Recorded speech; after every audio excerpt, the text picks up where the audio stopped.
What's up everyone, how are you all? Today we are back with another blazing Naruto story. What if Naruto disappeared at birth and returned 15 years later as a god? Minato Kushina bashing. If you enjoy, then please like, share and do comments.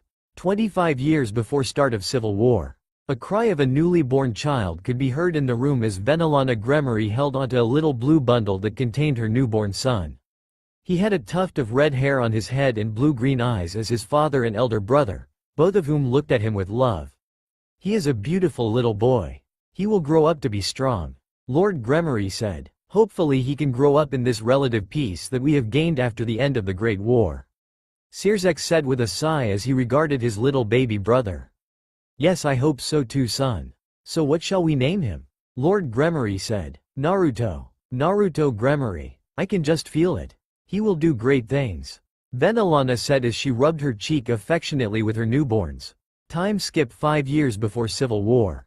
Naruto Gremory was in one of the open fields of the house training to master a new technique he had created. Beads of sweat poured down his shirtless torso as he kept going despite the exhaustion, having been at it for the past 5 hours. Naruto-tan, Sirzex called out as he walked out of the castle to find his brother hard at work. Ni-san, what are you doing here? Naruto asked as he sat on the ground, materializing a bottle of water before pouring it over his head. You should take a break. You are going to work yourself to an early death at this rate. Sirzex said as he joined his brother on the ground. I know, it's just that I want to show everyone that just because I didn't inherit the power of destruction that I am not weak. Naruto said. Naruto was born with high magical power just like his brother. The odd thing though was that he did not inherit the power of destruction that his brother did. Rather, he had a unique set of eyes that he instinctively knew the name of. His unique eyes, crimson red like his hair and 3 tomo in a circular pattern, called the Sharingan, granted him predictive vision and the ability to copy anything he saw if his body was up to the task. Combined with the rigorous training he did, gave him the nickname the Untouchable. He could also cast powerful illusions with his eyes that could distract opponents. You know that it isn't true anymore. You are plenty strong, Naruto. In fact, you are stronger than me when I was your age. But it doesn't matter what others think. The most important thing is that you should be happy with what you have achieved. Sirzex said. Yeah, I guess you're right, but I still want to see if this technique works. So I'll go back to training then. Naruto said as he got up and went back to training. I won't distract you then. Dinner is in 2 hours. Make sure you shower before then. Mother won't be pleased if you are present in your current state. You remember what happened last time. Sirzex chided. Yeah, I think my ear is still sore from that. Naruto said as Sirzex gave him a wave before heading back into the castle. 3 years into Civil War. Damn it. Naruto growled out continuously as his fist contacted the wall of Gremory Castle, blood oozing from his knuckles as cracks appeared in the wall. A now 28-year-old Naruto Gremory, dressed in his special combat attire which consisted of a long-sleeve black muscle shirt tucked into black combat slacks, combat boots with tape to secure the pants down. The sleeves were rolled so that they covered 3/4 of his arm. He wore fingerless gloves with a metal plate on the back. Over that he wore a black flak vest that had multiple pouches. Strapped to his back was his trusty katana, and around his waist was a large multi-purpose pouch for supplies. He had matured well, his spiky hair striking an odd balance between looking messy and neat with 2 chin-length bangs framing his face. The Civil War had officially started 3 years ago. The descendants of the original Satans and their followers wanted to resume the Great War, while another group of devils were against it since it would lead the devils to ruin. Naruto was an anti-Satan faction fighter and had quickly gained fame in the group despite his young age. He was one of the aces of the group together with his brother Sirzex and his brother's good friend, Ajuka. He had mastered many different forms of magic with a particular specialty in fire and wind that rivaled the Phoenix House, water that rivaled the sea tree, and unparalleled mastery in lightning magic. His unique technique, the lightning armor, made him one of, if not the fastest devils. In addition to boosting his speed and reaction time, the lightning armor also boosted his strength and durability to scary levels, making him a feared combatant in the field. Naruto, there you are. You can't keep blaming yourself.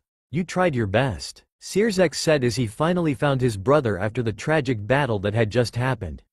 It was my fault. If I had been faster, I could have saved him.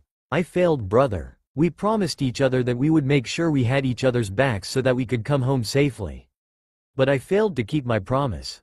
Naruto said as he started crying, a burning sensation in his eyes. You can't keep blaming yourself for Takeo's death. He wouldn't want you to be like this. You did your best, Sirzex said, trying to comfort his brother. One of the anti-Satan faction camps had been attacked and many lives were lost, one of which was an extra devil named Takeo. Takeo was one of Naruto's best friends and was like a brother in all but blood, so the loss was painful. But if I was faster, he could have been saved. If I wasn't taking a break when the attack started, I could have been there to help them. Naruto said as blood started leaking from his eyes. And do what? Die valiantly with them? You may be strong, but even you cannot take on an entire battalion by yourself, brother. Now let me take a look at your eyes, they are bleeding. Sirzex said, his initially angry tone softening when he saw his younger brother in pain. I'm fine, Naruto said as he opened his eyes, his normal three-tomo pattern shifting into something like an atom with three ellipses stacked together. Where are you going? Sirzex asked, concerned for his brother. To make myself able to kill a battalion so this does not happen again. Naruto said as he went off to train to prevent such a thing from happening again. 5 years into civil war. After that incident, Naruto had become much more powerful. The trauma from seeing his dead friend had somehow resulted in an evolution of his eyes into a stage called the Mangekyo Sharingan. He had the ability to use and control black flames that were hotter than any member of the House of Phoenix, and his flames burned continuously for 7 days and 7 nights, with no amount of water being able to put them out. He also gained the ability to manifest a giant ethereal warrior made of energy to fight. He had also delved into time-space magic, trying to come up with a way to make a battle-capable teleportation technique that would eclipse his current top speed using the lighting armor. Sirzex, Ajuka, Serafal and their team were stuck between a rock and a hard place. They had been tipped off on a possible supply route used by the old Satan faction and had hoped to end the war faster by cutting off the old Satan faction's supplies. But it had been a trap, and now 2 whole battalions of the old Satan faction had them trapped with no possible point of escape. About half their team had already been killed off and the remainder were now hiding behind a cliff, waiting for the inevitable end. It seems like this would be the end. It's been good serving with all of you. Ajuka said. It would seem so, old friend. Sirzex replied. The feeling is mutual. Serafal stated. If we go down, at least we go down with a bang. Sirzex said before an object fell out of his pocket. It was a knife. Except this was no ordinary knife. First off, it had 3 prongs and a thick wooden handle that had some sort of runic array. Sirzex remembered that it was something Naruto had given him for use in emergencies. What is this, brother? Sirzex asked as he took a strange-looking knife from Naruto. That is a key piece for a new technique that I am working on. If I can get it to work as well as my theories, then I will finally be able to fulfill my promise of being capable of killing battalions. Naruto said with a hint of pride. How does it work? Sirzex asked. I haven't really worked it out yet, but basically you just have to be thrown it down and I can be there in an instant. Naruto said. Might as well give it a shot. Sirzex thought as he threw the knife into the ground, surprising both Serafal and Ajuka. Sirzex, what was that? Ajuka asked, his curiosity piqued by the runic array present on the knife. I don't know. Naruto said to throw it down in case of an emergency. He said that was the key to his newest technique. Sirzex said. Just as he finished that sentence, there was a crimson flash and Naruto appeared next to them. What was that? And how did you get here so quickly? Serafal asked as she landed unceremoniously on her butt after jumping in the air from shock. No time to explain. I need you all to follow my instructions carefully. Naruto said as he emptied the contents of his pack, revealing more of the odd 3-pronged knives. Alright then, I'll trust you to handle this. Sirzex said. When I give the signal, I need you to throw these around the battlefield. Accuracy does not matter. What we need is coverage. Naruto said as he distributed the knives out. Alright, we are set. Sirzex said as everyone got ready to throw the knives. Here goes nothing. Naruto said as he charged power to his right eye, closing it. He faced the oncoming enemies and opened his eye, focusing on the center of the enemy forces. From the focus point of his right eye, a column of black flames emerged, burning to death the enemies that were caught in the area. Now, Naruto shouted as the old Satan faction forces were forced to separate to avoid the black flames. A rain of metal fell on the battlefield with a few of the knives impaling enemies while most landed harmlessly in the ground. Ha ha ha, was that your desperate last attempt? Now we get to kill all the aces of the anti-Satan faction. And with this a new war can begin. The leader of the enemy forces proclaimed. Don't blink now, Naruto said simply as he held a sword in each hand, focusing lightning magic through the blades to make them sharper. Then he was gone in a flash of red, and what followed was possibly the greatest massacre anyone could see. There were flashes of red all around the enemy forces as Naruto picked them apart. He appeared wherever a kunai was and decimated any nearby force before appearing at another location in an instant. My word, Ijuka managed to mutter while his two companions still had their jaws on the floor. So this is the power of time-space magic. Sirzex muttered, having been made aware of what his younger brother had been up to recently. Your brother has been dabbling in time-space magic? That certainly explains how he is doing this. Ijuka said. I don't understand, isn't he just moving really fast? Serafal asked. No, he is essentially teleporting from location to location. That is how he is able to change his orientation without any loss in momentum and how he can change directions without repercussion. Ijuka explained. Those knives act as markers, I presume? Sirzex asked as he watched the last few enemies be killed off. I would think so. They give off a marking pulse that tells him where to emerge. The specifics of this technique are fascinating, and to be able to create something so formidable so quickly. He is nothing short of a prodigy. Ijuka said as Naruto appeared next to them. Well, that takes care of that problem. Come on, let's go home, Naruto said as he cleaned the blood from his blade. From that battle, Naruto earned the moniker of the Red Flash and also the name Crimson Reaper. With the deployment of the Flying Thunder God technique as it came to be named, the anti-Satan faction was making a strong push against the old Satan faction. They were able to quickly send aid as each person carried a marker on their person, allowing entire squads to be teleported behind enemy lines or allow the transport of supplies. Within a year from that battle, the civil war had come to an end, and Sirzex, Ijuka, Serafal, Falbium and Naruto were praised as the heroes of devil kind. It was also after the war that it was discovered that Naruto's eye powers had a steep cost.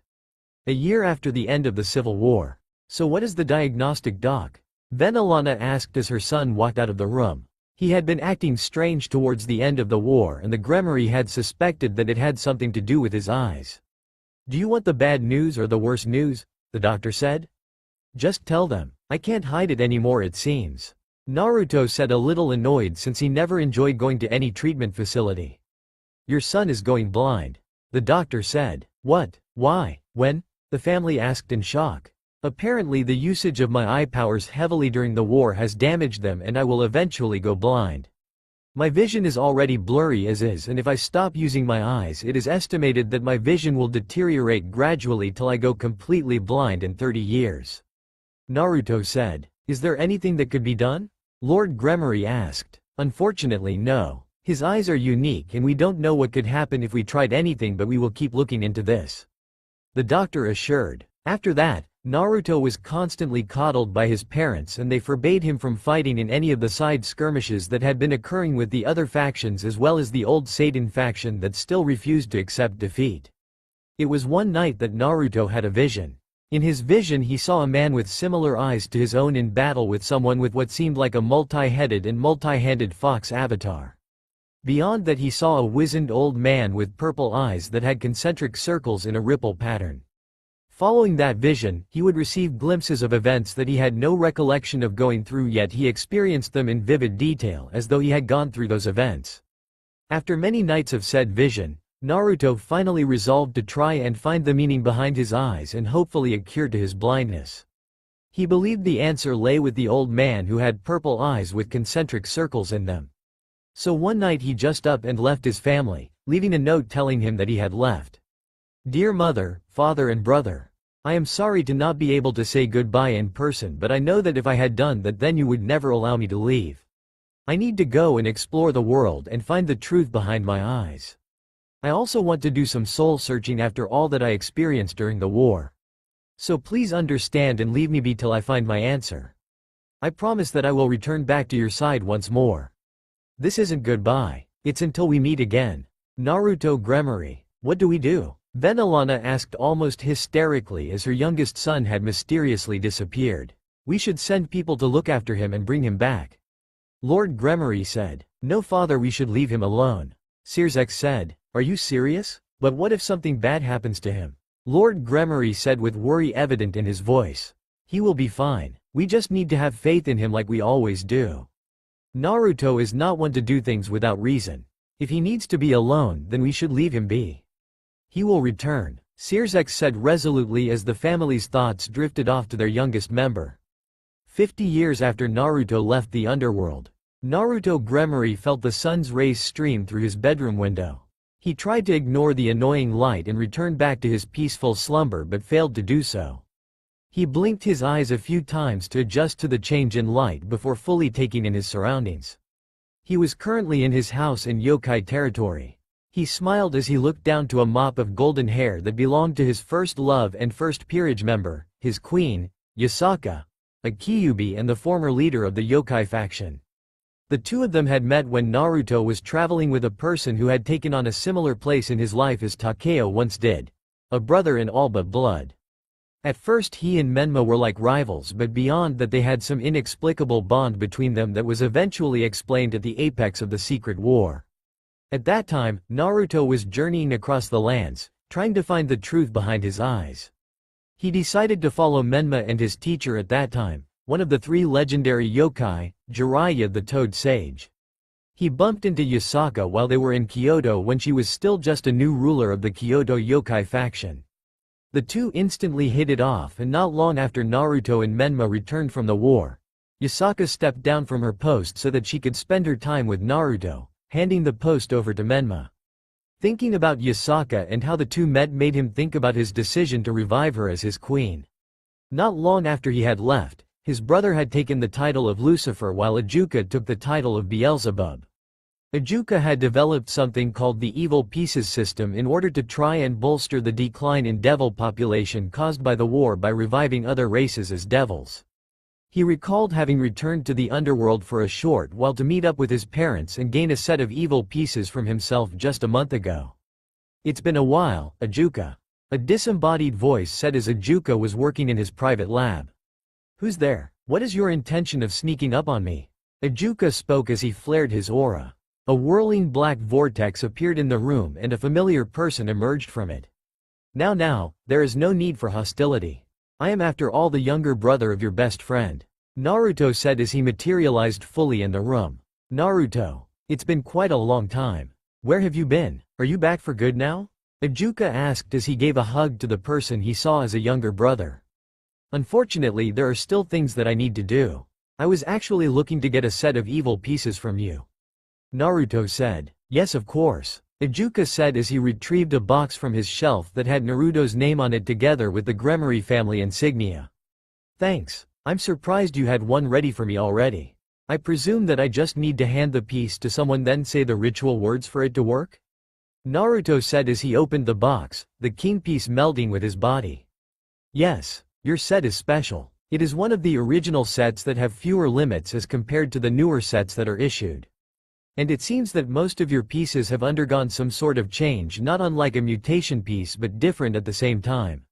Ajuka said as Naruto's pieces radiated with power. I see. That would make sense since some greedy devils would probably get themselves killed trying to convert high-profile and strong people. Anyway, I shall see you around, Ajuka. Naruto said before he was consumed by a swirling black vortex and left the room. The Gremory family was currently enjoying a short tea break, with Searsex being present as well to have some form of respite from his duties as Lucifer. They saw a black vortex appear in the room and were immediately on guard. Hello Ka-san, Tu-san, Ni-san. Naruto said as he appeared in the room. Naruto, you have returned, Lord Gremory said. My baby boy is back. Venelana said as tears of joy flowed from her violet orbs. It's good to see you again, little brother. Searsex said as the family shared a hug. I'm sorry for just leaving like that. Unfortunately, I am not here to stay. Naruto said seriously. Why not, son? What about your condition? Lord Gremory asked. There are still things I need to do, and do not worry. My eyesight has been fully restored. In fact, my eyes are more powerful than ever before. Naruto said as his eyes changed from their regular blue-green into his Mangekyo form that now had a tri-bladed pinwheel in the overlapped ellipses. Then his eyes shifted once more as it turned completely purple with 4 concentric circles in a ripple pattern and 6 tomo, 3 on each of the 2 innermost reins. His family could feel the power practically radiating from his eyes. When will you be able to return to us for good? Venelana asked, sad that her son couldn't stay. I have some loose ends to tie up and I also need to gather my peerage. I should be able to return after that. I decided to drop by since I just received my evil pieces from Ajuka. Well then, this is till we meet again. Naruto said before he disappeared in a swirling vortex. Penny for your thoughts, dear? Yasaka asked as she snapped Naruto out of his musing, pressing her voluptuous body against him and tracing the many scars that now littered his body. It was nothing, Yasaka-chan. Just thinking, that's all, Naruto said, trying to drop the subject. You had that look again that usually comes only on that day. Something is bothering you, Yasaka said, her expression telling him that she demanded an answer. It seems that I cannot hide anything from you, my queen, Naruto said with a half-hearted chuckle. I wouldn't be a good queen if I couldn't understand my king well. Yasaka said. Home, Naruto replied. If you are so eager about getting home, then why don't we get started on building that peerage of yours? Yasaka said as she got up into a sitting position, giving Naruto an eyeful of her cleavage since they both slept naked. I guess you are right. We should get started on that soon, Naruto said as he got up and the two went to shower together to prepare for their journey. Well, this is goodbye for now, I guess, Menma, Naruto said as he gave a firm handshake and brotherly hug to the current leader of the yokai faction. Naruto was dressed in black pants and combat boots with a long-sleeved dark gray shirt together with a light blue formal vest. He had fingerless gloves and a pouch around his waist. Over that he had a black cloak and his katana was strapped to his side behind him by a string across his torso. His hair was drastically different now as it covered one eye and was less spiky than it was in the past. I hope you will come visit again, brother. And take good care of Yasaka, Menma said. Menma was dressed in black pants and black combat boots. He had an orange shirt with black stripes at the cuffs and bottom, and over that he wore a white cape that had white flames on the bottom. His blonde hair was spiky like Naruto's was in the past, except without the chin-length bangs framing his face. Thank you for your hospitality all this time, Menma-sama, Yasaka said with a polite bow as she wore her usual shrine maiden outfit but with a black cloak over top to help disguise her features and also mask her energy signature. It was no problem at all, Yasaka. Have a safe trip, Menma said. Come, Yasaka-chan, I have found an interesting world to visit, Naruto said as he created a purple portal using a shadow clone of himself. They gave one last wave goodbye to Menma before disappearing through the portal for parts unknown.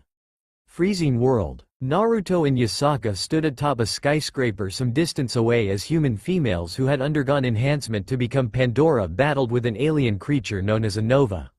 He watched with a blank face as the Pandora tried and failed to deal any lasting damage to the new Nova class that appeared. What finally piqued Naruto's interest was a new arrival. She wore a different outfit than the other Pandora, consisting of a long flowing blue dress. What intrigued Naruto was how she was able to figure out how to deal lasting damage to the Nova. It seems she has quite the skill set. Naruto mused. Are you looking to recruit her, Naruto-kun? Yasaka asked. Yes. It would seem that these stigmata have their drawbacks. They can exert their own influence on the person since they act as external matter. Interesting. I wonder what will happen when I revive her. Yasaka-chan, I want you to dispose of that thing. I will cast an illusion on the people in the area, Naruto said as he looked up at the moon, his eyes morphing into the Rinnegan. Hi, Naruto-kun, I await your signal, Yasaka said as she prepared her foxfire. Tsukuyomi, Naruto muttered as he focused on the moon, using it to cast a wide-range illusion that would prevent anyone from noticing them. To most people, it would seem that Kazuha had taken out the Nova in a suicide attack that would claim her life, but there would be no body. Yasaka used this to jump in and destroy the Nova using her foxfire to destroy the Nova's core. Kazuha was on the ground in pain as several blade-like appendages jutted out of her back. Do you want to live? Naruto asked as he approached Kazuha.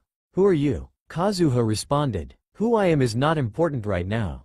But what is important is your decision. Do you want to live? I can save you if you want me to. Naruto said. Please do. I cannot leave my little brother alone. Kazuha managed to say as her vision was blurry. Such a pure soul. If the angels could bolster their numbers, you would have probably been selected to be one of them. Now then, you shall be reborn as my knight, rejoice with your new life. Naruto said as he converted Kazuha into his knight. He left the scene with her unconscious body to help heal any injuries that might still lingering while planning what else to do in this world. 6 years after Kazuha became a devil. Inside a room of a quaint little two-story house located not far from West Genetics Academy, moans and the lewd sound of flesh smacking against flesh could be heard as Naruto sawed into Kazuha while making out with Yasaka. They were currently enjoying some alone time and Yasaka already had her turn, the white cream leaking from between her legs, evidence of their earlier actions.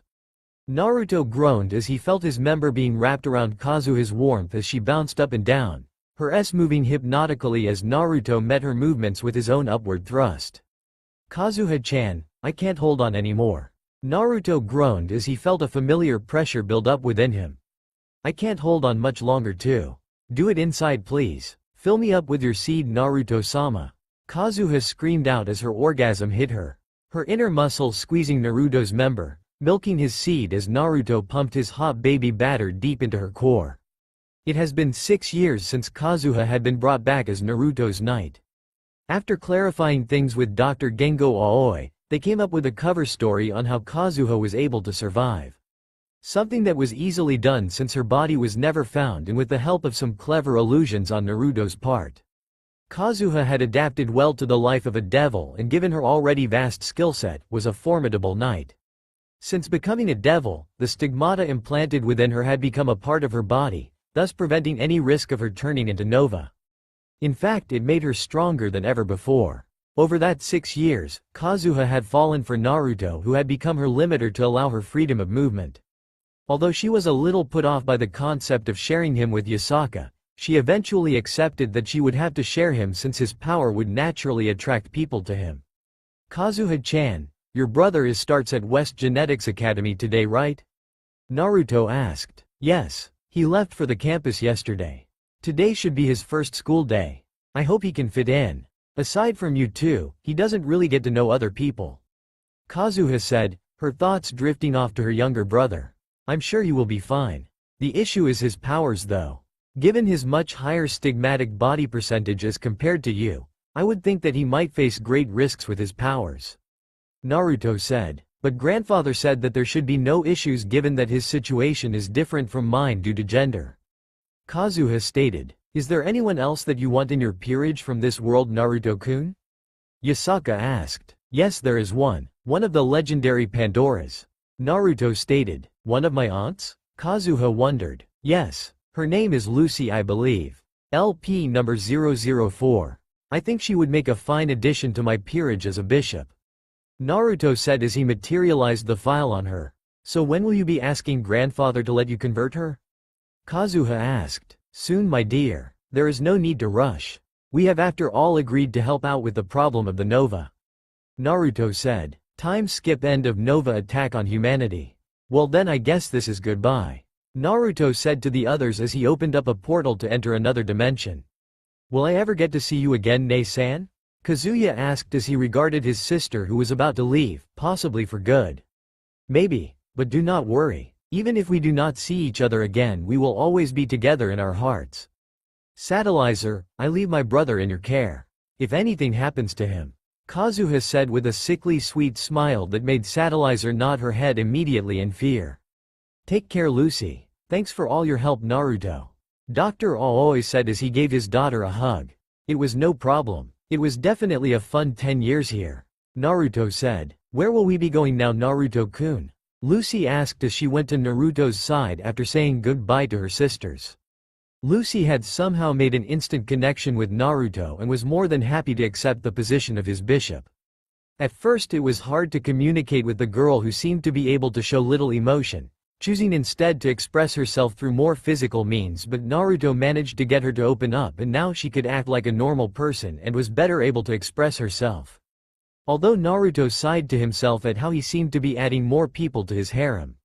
Of course Lucy was not as adverse to the concept of sharing as Kazuha initially was, since she had little to no social development before being turned into a devil. Well, it's been an interesting ride with all of you.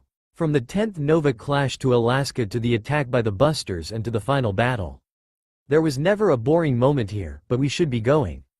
Goodbye, Naruto said with a final wave before jumping through the portal. His peerage closed behind him as they went on their next adventure.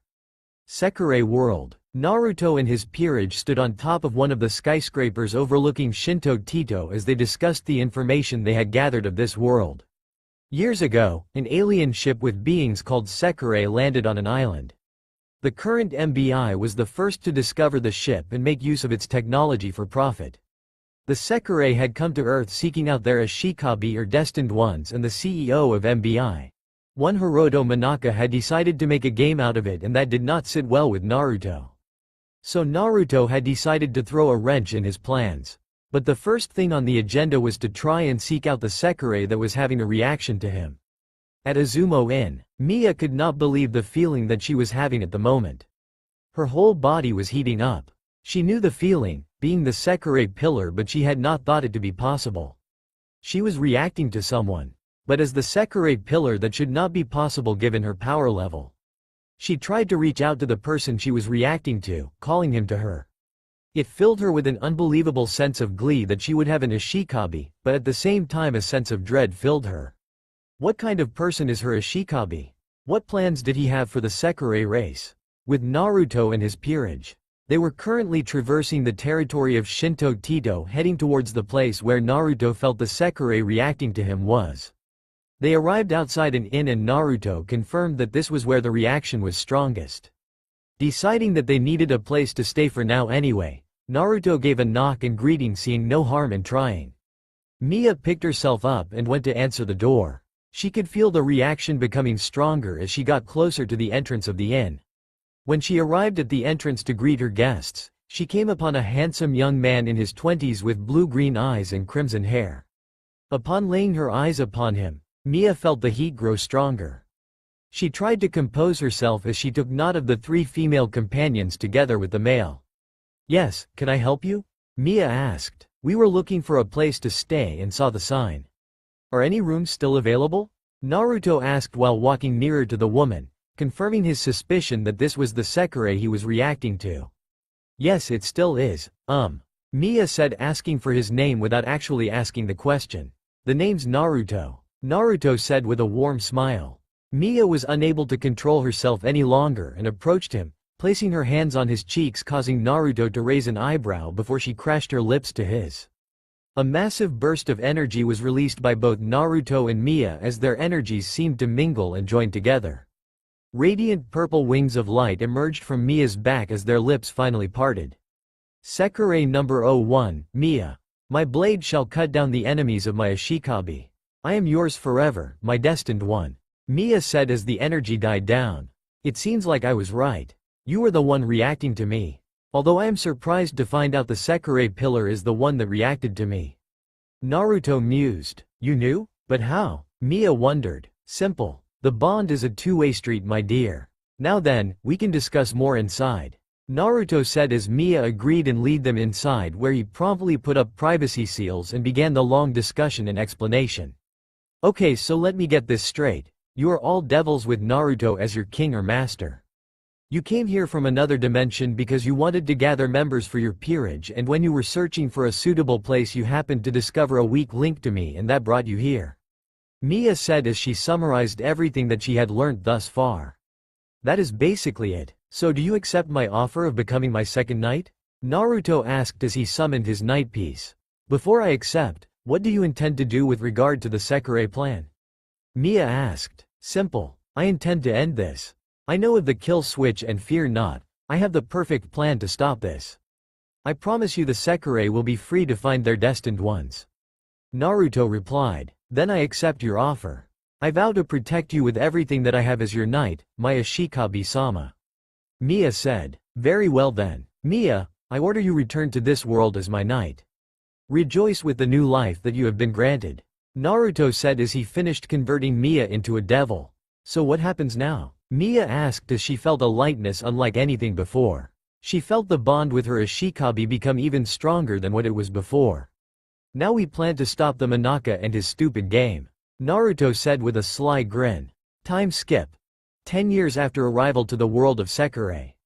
Within a year after Mia's winning by Naruto and subsequent conversion into his knight, Naruto had successfully foiled Manaka's game. He had forced the game to speed up with the help of his peerage such that Manaka was forced to reveal his true intentions before he used Mia's dormant link to all Sekirei as their pillar to free any of the Sekirei that were forcibly winged, adding an additional safety that would prevent any future forced winging. The Jinki had been destroyed and any evidence of the Sekirei had been wiped out with the help of a worldwide illusion. Now the Sekirei were able to find their destined ones just as Naruto had promised Mia. Naruto had decided to travel the world here since it was so similar to his old one without the supernatural factions or alien threats. So the group traveled the world for 9 years and now it was finally time to leave after finding another world that interested them. Where are we going off to now, Naruto-kun? Yasaka asked as she leaned her head against his shoulder. As his harem was starting to grow with the addition of Mia, he had come up with an agreement that Yasaka would be the alpha in the harem given how long they had known each other. And they had also come up with a sharing schedule. Well, there is another world that has caught my interest, Naruto said as he materialized a portal to another world. What is so special about this world, Naruto-sama? Lucy and Kazuha asked. Well, this world has yokai like our original world, but that is all they have. They do not have any supernatural factions, and rather than the Kyuubi being the top of the food chain, the Shinso vampires are at the top. One Shinso vampire in particular interests me greatly, Naruto said. I'm looking forward to exploring and learning about other worlds. Mia said. Well then, let's get going, Naruto said as he jumped through the portal together with his peerage. World of Rosario Vampire. This isn't going very well at all. Alucard and his forces have managed to separate us. What am I going to do now? Akasha Blooddriver thought to herself as she waited for the impending enemy forces. A purple portal appeared in front of her and out stepped a crimson-haired young man followed by 4 women behind him. Why hello there, miss. Pleasure to make your acquaintance, Naruto said while grabbing Akasha's hand and planting a delicate kiss on her knuckles. Akasha felt heat rise up to her cheeks as she had to admit that the young man in front of her was definitely attractive. She pulled away and took a battle stance. Who are you and what is your business here? Akasha said. Relax, I mean you no harm. If you don't believe me, why don't you just drink my blood? You can learn information by drinking blood, can you not? Naruto said as he tilted his head to allow her to see his bare neck. Akasha subconsciously licked her lips as she found the thought of drinking blood enticing since it had been some time since her last drink. She begrudgingly accepted the offer, giving a tentative lick before sinking her teeth into the flesh. As the blood poured into her mouth, she found the taste addictive and the power of the man before her intoxicating. Her instincts demanded for her to take the man before her as a mate. But she fought it off, and after having her fill she regarded the man after sifting through the information she gained. I guess I owe you an apology, but what are you doing here, devil? Akasha asked, her poise still relatively guarded. My name is Naruto Gremory and I'm here to make you an offer to become a rook in my peerage. Even if you do refuse, I would still like to aid you in ending this war because I despise conflict and the loss it brings. Naruto said. I will think about your offer, Naruto. I am Akasha Blooddriver, Akasha said. Even if you refuse, Akasha, there will be no bad blood. I respect everyone's freedom of choice and would never force you to join me nor join me out of any misplaced sense of obligation, Naruto said. He introduced the other members of his peerage before they got to work dealing with the impending enemy forces. Time skip. With the help of Naruto and his peerage, the war with Alucard was quick to end and the Shinso was sealed away for good with a seal that was designed to sap away his strength to power the seal, thus creating a never-ending loop that would prevent his escape. Akasha had become addicted to the taste of Naruto's blood and Naruto was more than happy to oblige for a drink. After much thought, Akasha accepted the offer of becoming his rook and even went so far as to mark him as her mate, of course recognizing that she would have to share him with the other women.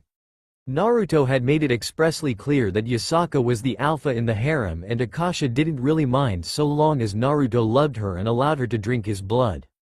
It was now more than 30 years since Naruto and Yasaka had first left their world, and Naruto felt that it was finally time to return back to their own world. He opened up a portal and leapt through it, his peerage following behind him. They appeared in a forest clearing that was some distance away from the base in Kyoto so as not to attract attention. Naruto-kun, that magic circle. Yasaka trailed off as a blue magic circle appeared, and from it emerged a beautiful blue-haired woman with a voluptuous figure wearing a white buttoned shirt that had the top 3 buttons undone, showing a great deal of cleavage, and a tight skirt that barely reached her knees. "Who is that Naruto-kun?" Mia asked, her stance tense as she felt the power from the person that came through the portal. The rest of the peerage members shared a similar sentiment as they prepared themselves for battle. The female dragon king Tiamat, also known as the Chaos Karma Dragon. "What are you doing here?" Naruto asked as his hand hovered over his sword. "Your power interests me greatly. You have a great amount of power. So much so that you are undetectable to anyone less than ultimate class due to your power being unfathomable by them. I also detected a great deal of chaos from here, so I was curious. And here I find a devil that has been crossing dimensions. Most intriguing. I shall have you entertain me, devil," Tiamat said as she appeared before Naruto, covering the distance in an instant, surprising Naruto, who had not been expecting her to move that fast. He could barely register anything before he felt the world spin, and he was a different location alone with Tiamat. "What do you want from me, Dragon King?" Naruto asked, taking a stance but nor bothering with a sword since he knew a regular blade would hardly be useful against a dragon. "I would like to test your power.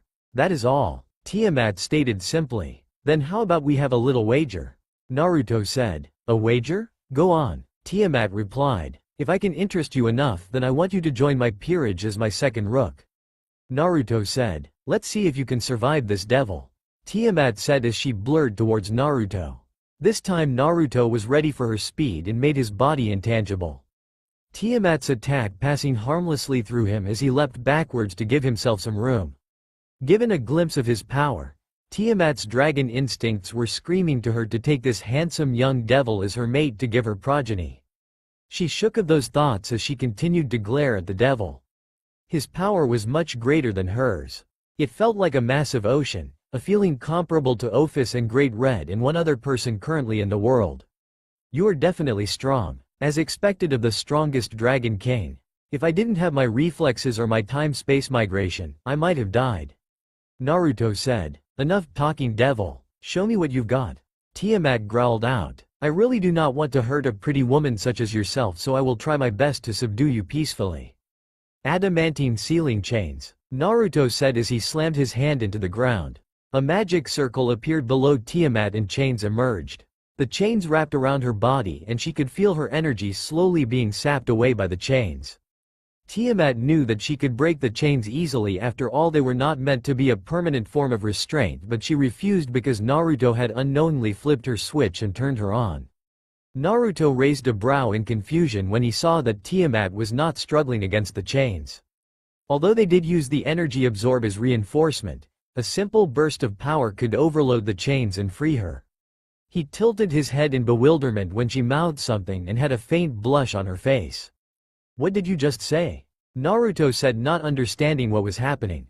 "Tighter," Tiamat muttered in a meek voice. All the previous confidence and animosity in her voice was gone.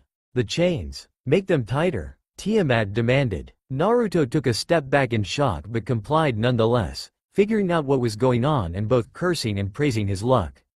It seemed that the women he encountered were either closet masochists or they were prudes that became UAL deviants in the room. It would seem that Tiamat was a closet masochist, judging by her flushed face as the chains tightened around her body. Naruto could not help but smirk now that he had the Dragon King eating out of the palm of his hand. "So you want me to tie you up, eh, you naughty Dragon King?"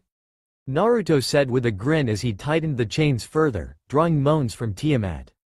"Yes, give me more. Tie Tiamat up more," Tiamat said as she writhed in pleasure and her moans were increasing in volume. Naruto shifted the position of the chains into a more classic rope bondage style that he had used on Kazuha and Lucy before, causing the Dragon King to let out lewd moans as her large S were restrained by the chains and her womanhood was being teased, a chain around her crotch. My, what a naughty Dragon King you are," Naruto said with a smirk as he snapped his fingers, making them both naked. Tiamat could not help but stare at his massive member, which was rock hard. She licked her now dry lips. So Tiamat, if you agree to become my rook, I promise to please you and you will become one of my mates. Your arousal is quite evident now, Naruto said as he walked towards Tiamat, willing the chains to move her arms behind her back. Tiamat managed to give him a weak glare, but Naruto could tell it was just a false defiance. He appeared behind the Dragon King, his left hand toying with her S, tweaking her S occasionally. His right hand manipulated the chain around her dripping snatch, causing more of her juices to flow out. Never. Tiamat will never become a servant to some devil, no matter how powerful and good-looking you are, Tiamat said, trying to sound defiant, but her voice had taken a much higher pitch ever since her switch had been flipped. She had also taken to referring to herself in the third person. She growled when she felt the chains loosen. Oh well then, we could have enjoyed so much fun together in our S&M plays. After all, 2 members of my peerage are masochists too, so I do know how to please people like you, Naruto said as the chains were slowly starting to let go of Tiamat. Tiamat has been a bad dragon and needs to be punished before she can serve you, Naruto-sama. Please punish this naughty Dragon King and make her your slave, Tiamat cried out, finally giving in to her instincts. With pleasure, my dear, Naruto said as he tightened the chains once more. He converted Tiamat into his rook before proceeding to have his way with her. This would be the day that Naruto Gremory was able to convert the strongest Dragon King using. Naruto and Tiamat appeared back where his peerage was. Tiamat had a flushed face and a limp in her step. Combined with the glow she had, the other peerage members immediately knew what had happened between the two. Well then, we should get going back to our base. I need to convene with Menma, Naruto said as he teleported his peerage to his base in the yokai faction territory. Nice to see you again after so long, brother, Menma said as he greeted Naruto with a firm handshake and hug. It's nice to be back as well. Has anything interesting been happening? Naruto asked as he took a sip of tea. Not really, but quite a lot has happened in the underworld since you left. I guess for you the biggest development is that many amongst the 3 factions assume you dead. Also, you have a younger sister now. In fact, she was just recently born and your parents have named her the heir for the lordship of your house. Although I think that should change once you return. When exactly do you plan on returning? Menma said. Not until I have a full peerage at the very least. I'm almost done, I just need to get my pawns, which I already have members set for. I should be able to return in another 5 years, Naruto said. I see. Could I ask you for a favor? Menma said. Of course. I don't mind doing things for you since you let me live here anyway, Naruto said. I need you to check on the population of Nekomata in the underworld in about 3 years' time. This should give you plenty of time to get reacclimatized with the world, right? Menma requested. Of course. Just remind me closer to the day. It was great catching up with you, Naruto said as he got up to leave. The feeling is mutual, Menma said as he went back to his paperwork with a sigh. Time skip 4 years. Naruto's peerage was now already complete. However, an unforeseen change had occurred that would derail all of his plans. Yasaka had become the first of his mates to become pregnant with a child of his. This was a joyous occasion, but Naruto also realized the repercussions of this as he still had multiple enemies gunning for his head and did not wish for any harm to befall his daughter. He had also been hearing from his spy network that there were traitors amongst the devils, and that made him even more worried to return back to the underworld. Thus he opted to stay hidden away until his future child would be able to defend themselves, or when he was certain that all the threats were gone. I'm going now, Naruto said as he grabbed his gear and got ready to go on the task asked of him by Menma. Please be safe, Naruto-kun, all of his mates stated. His pawns were all out gathering information for him and he rarely ever called them together. His pawns were divided into independent 2-man cells that had free reign of their lives but were required to complete any task he assigned according to parameters, thus they were rarely around. I have you all to return to after all, Naruto said as he kissed all of them goodbye. He placed a mask over his face that cast an illusion to hide his appearance and power from being recognized. The mask was orange with a spiral design with a single eye hole. He was wearing a black cloak with red clouds over a lighter variation of his old combat attire.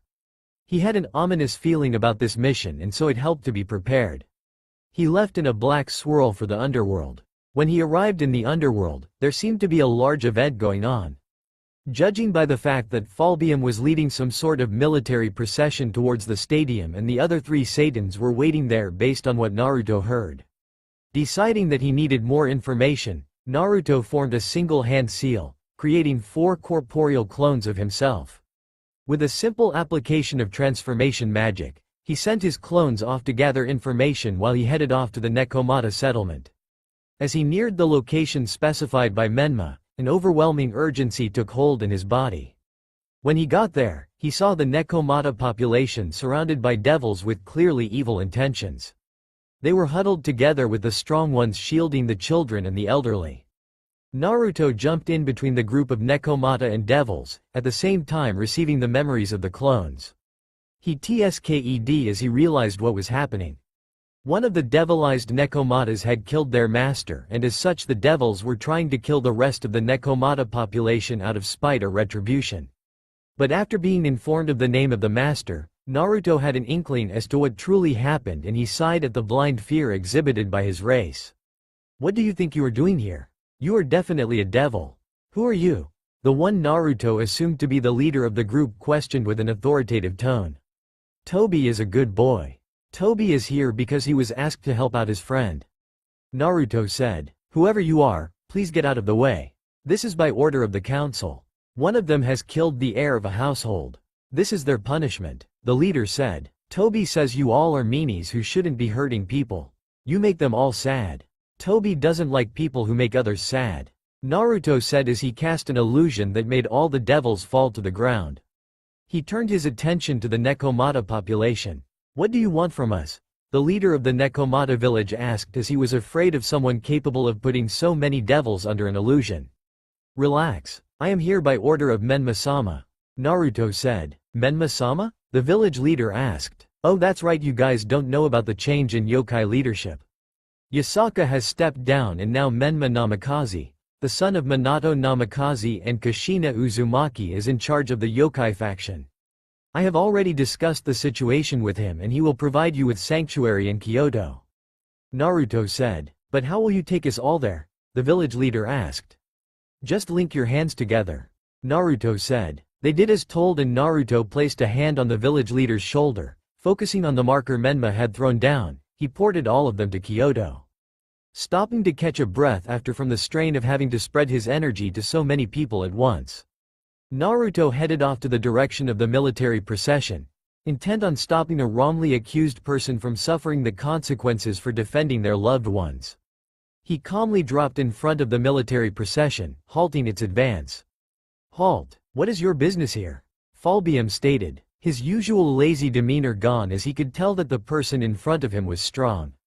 "Tobi is here for a cookie," Naruto said as bounced on the balls of his feet. "Answer us seriously, you cur. How dare you speak to one of the Satans like that? Move aside or be moved," one of the guards said. Naruto just tilted his head childishly. "Very well then, we are forced to resort to physical means so that the trial of the criminal is not interrupted," another guard said as he tried to push Naruto out of the way only to phase right through him.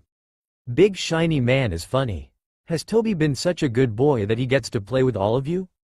Naruto said as he moved towards the place where the prisoner was being held. "Stop him," Falbium ordered, but none of the soldiers could actually touch Naruto. Naruto reached the carriage and freed Kuroka. "Who are you?" Kuroka asked. "I am here to help you." "Now then, Katsu," Naruto said as he slammed his palm on the ground while tightly holding on to Kuroka, who was blushing at the intimate contact. A large explosion could be seen from miles around. "What was that?" Ijuka asked as everyone took notice of the explosion. "That was where Falbium was," Serafal said. "I'll go there myself and see what is happening." "Guards," Sirzek said as he was flanked by 10 patrolmen. They made their way towards the location of the blast and were surprised to see a heavily injured Falbium as well as the soldiers that accompanied him who were all unconscious. As soon as Sirzek approached Falbium, a sealing array on Falbium's body glowed and Sirzek found himself in a different location. "Hello Ni-san," Naruto said as he greeted Sirzek. "Brother, what is this place?" Sirzek asked. The sky was red and both Sirzex and Naruto were black and white. This is the Tsukuyomi world. One of my most potent illusions. It is the representation of the spiritual world and darkness. Naruto said stoically. Where have you been, brother? Everyone has been worried about you. You have a little sister now. Sirzex said. I know. I am just an impression of the real Naruto. I am here to tell you the truth about Kuroka's choice to kill her master, as well to inform you that the events of today nearly caused you to start a war with the yokai faction. Naruto said as he clarified the truth behind Kuroka's murder of her master, providing convincing evidence that would prove Kuroka innocent. But he knew the older devils would not accept this matter so simply. Devils were greedy creatures after all. I implore you to put your foot down on this matter, brother. If you start a war with the Kyoto Yokai faction, then the devils will face extinction. The current leader of the yokai faction, Menma Namikaze, is not someone any of you can hope to beat. And I will have to stand against you if such a war were to occur. The moon cannot stand against the sun. It seems the energy I left behind is just about used up. Naruto said as his fingers started fading. Wait, when will you return, Naruto? Sirzex asked. When the time is right I will return. I have one last request, Sirzex. Please take care of Kuroka's little sister for me. I cannot retrieve her without risking my identity, so please do it as a favor to your little brother. There are things that I still have to do. Till we meet again, brother. Naruto said before the world around them faded. Sirzex blinked and found himself back where he originally was. In his hand was a file that contained all the evidence to prove Kuroka's innocence. Resolving to take Naruto's warning seriously, Sirzex had Kuroka declared innocent and her sister Sharon was placed in the care of Rias. Many devils made a fuss about this, but Sirzex threatened them, saying that Kuroka and the rest of the Nekomata were now under devil protection and they were more than welcome to risk war if they wanted vengeance so badly. Time skip. 11 years. 11 years had gone by. Naruto lived in relative peace in yokai territory with his mates while his pawns were off trying to make the world a safer place for his future family and also to watch over his current family. Yasaka had given birth to a beautiful girl that they named Kuno. Kuno had 9 tails and fox ears just like her mother, but inherited her father's red hair and unique eyes. Naruto and Yasaka decided to hide Kuno's appearance under an illusion to prevent anyone from linking Kuno to him so as to keep her safe. To those who didn't know of her true appearance, she was a carbon copy of Yasaka and she was expressly told not to talk about who her father was. Kuroka had become clingy ever since she was saved by Naruto and eventually became the 7th person to join his harem as his bishop. He learned that Rias was now attending school in the human realm thanks to the people he had keeping tabs on her. He also learned of her engagement to Riser Phoenix, something that he was against. He had been reviewing the contract almost on a daily basis to try and find a way to break it while maintaining anonymity, knowing that Sirzex would be unable to break it given his position as Lucifer. But the group had other matters to attend to. It would seem that things were stirring soon amongst the supernatural factions and his informants were painting a grim picture of a rising group of terrorists that would surely be a future threat. In addition to that, it would seem that Kuo and by extension Naruto's sister Rias was the epicenter of many of the coming storm. Damn, morning sun, Naruto muttered as the streams of light from the curtain fell on his eyes, disturbing his sleep. He tried to move his arms but could only move his right one since his left arm was currently being trapped by both his daughter and his queen.